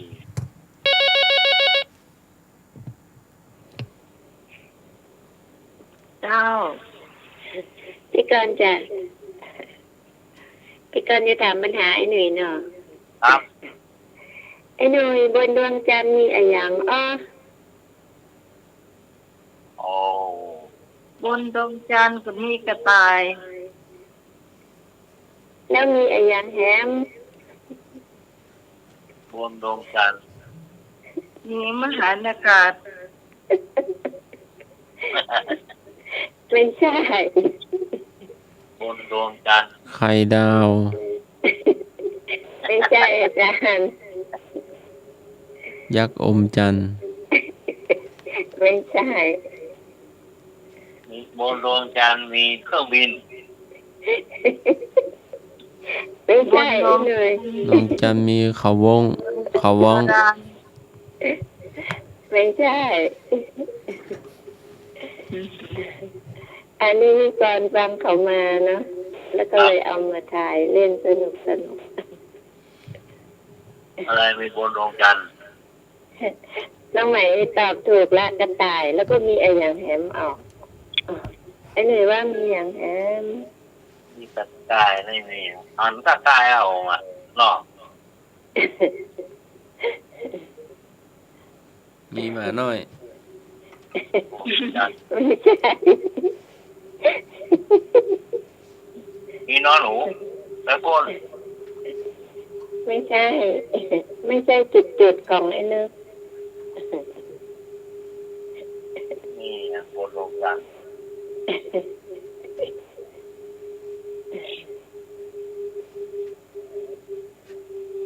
มี กระต่ายไม่มีไงมีกระต่าย มีอย่างไหน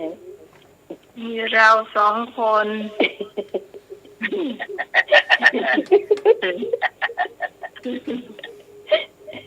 โอ้ไม่อยู่บนก็สองคนเลยได้กี่ระยะ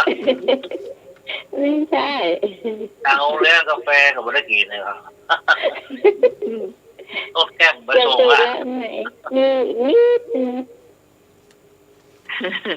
มีสองคนนะถูก ได้มีอีกนิดนึงยังไม่ถูกหมด ยังหลับนอนนั่นน่ะในโลกนี้เรามีสองคนได้กี่ระยะ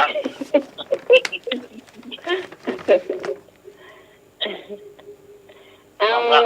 ให้ไอ้หน่วยเอาเก็บไปฝันน่ายังไอ้หน่วยน้องยัง ครับ เน่าหนอ น้องไหมตอบถูกนั้น2 อย่างแล้วมันมี3 อย่างไอ้หน่วยเคยได้ยินเพลงร้องไหมล่ะที่ดวงจันทร์นั้นโบราณว่ายายกับตาทำนา2 คน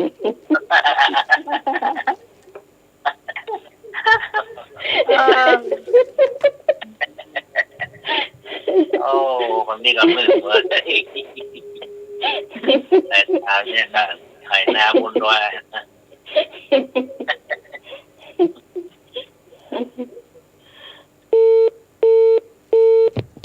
โอ้ขอทานขอบคุณ เทีย ครั ง บ ไม่ได้เทียงไม่ได้อันนี้ เดี๋ยวเมื่อไรละ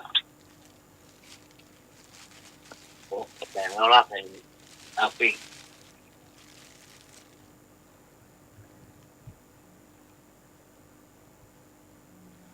ท่านสามารถถามต่อ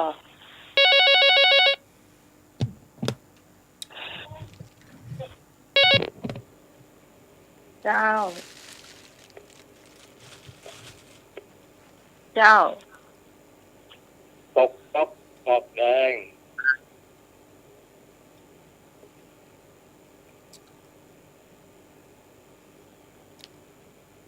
ครับหลวงตา ได้ยินไหม ว่าไหมครับผม ฮัลโหล ครับผมว่าไหมว่าชัดครับ ได้ยินไหม ครับผมได้ยินชัดเจนครับ ใช่แล้ว ได้ยินไหม ครับได้ยินครับผม ตกต๊อกออกแดง อบดอกแดง ตกต๊อกออกแดงโยมพิสมัยรู้ แน่นอน ลืมไม่ยัง บ่ลืมเจ้าบะขาม ไม่ลืมสิ ซุ ข ก องเก่า เจ้า อะ บะขาม เคยทายออกอ่ะ บะขามซุก มะขามตกลงมาไง ตกต๊อกออกแดงก็ เวลามันตกมาโดนกระแทกกับพื้นมันก็เป็นสีแดงไง เจ้า น้ำอ่ะ บะขาม เวลาบะขามมันซุกไหม ตกต๊อก เวลามันตกมาแล้วก็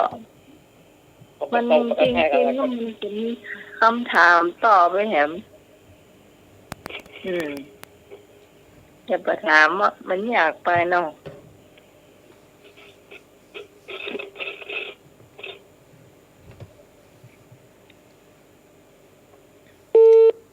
อย่างดอกอะไรสูงที่สุดอย่างดอกอะไรอยู่สูงที่สุด ดอกฟ้า ไม่ใช่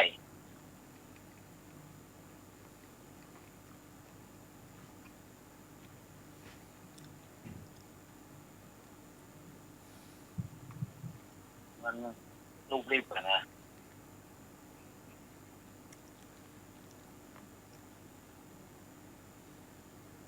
เอาว่าเออนี่ชื่อนะ ไม่ใช่ดอกฟ้าในคือดอก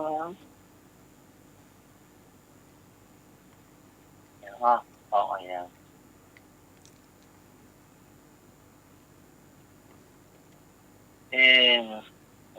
ไม่พออะไรดอกไม้จันทร์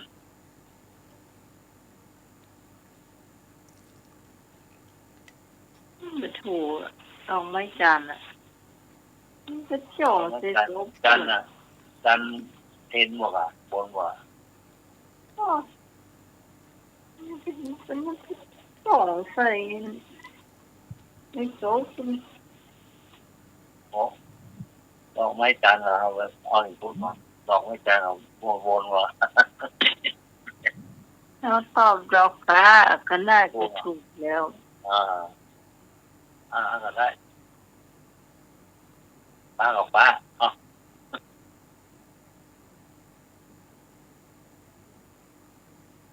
มาท่านสมัครถาม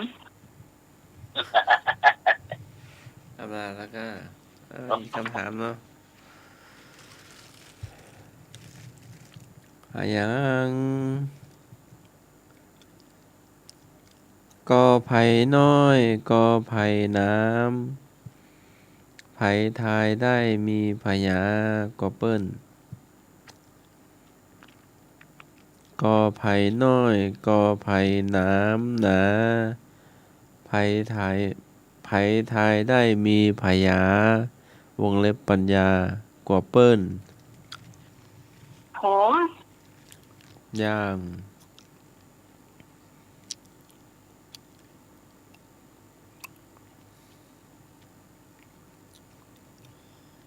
ความคิด อยู่ในวัดก็มีอยู่ในบ้านก็มีอยู่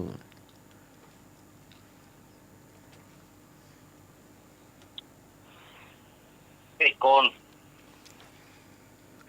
ย่าง มันเป็นแผ่นมารวมอ่ะ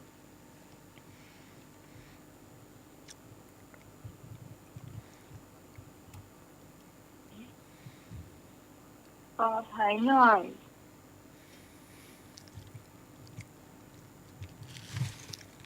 ไม่กวาด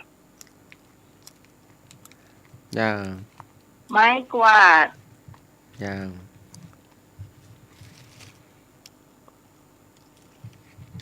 ตลาด ย่าง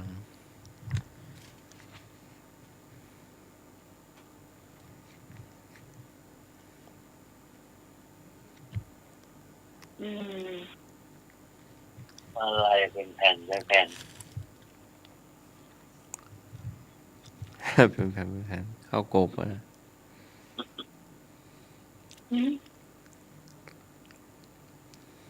เป็นของใจอ่ะ เอาไว้อ่าน หนังสือ เจ้า อ๋อ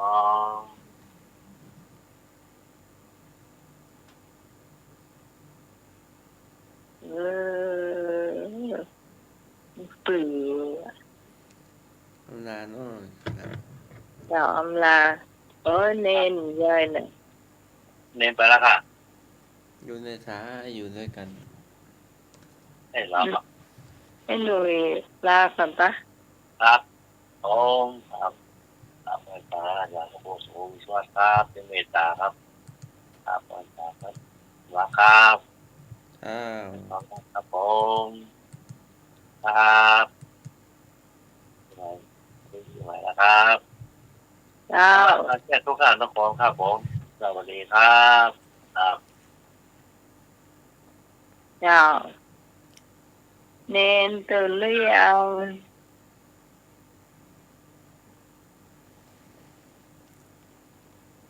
ท่านเน้นบอกมาต่อ ให้ออน มาแม่เจ้า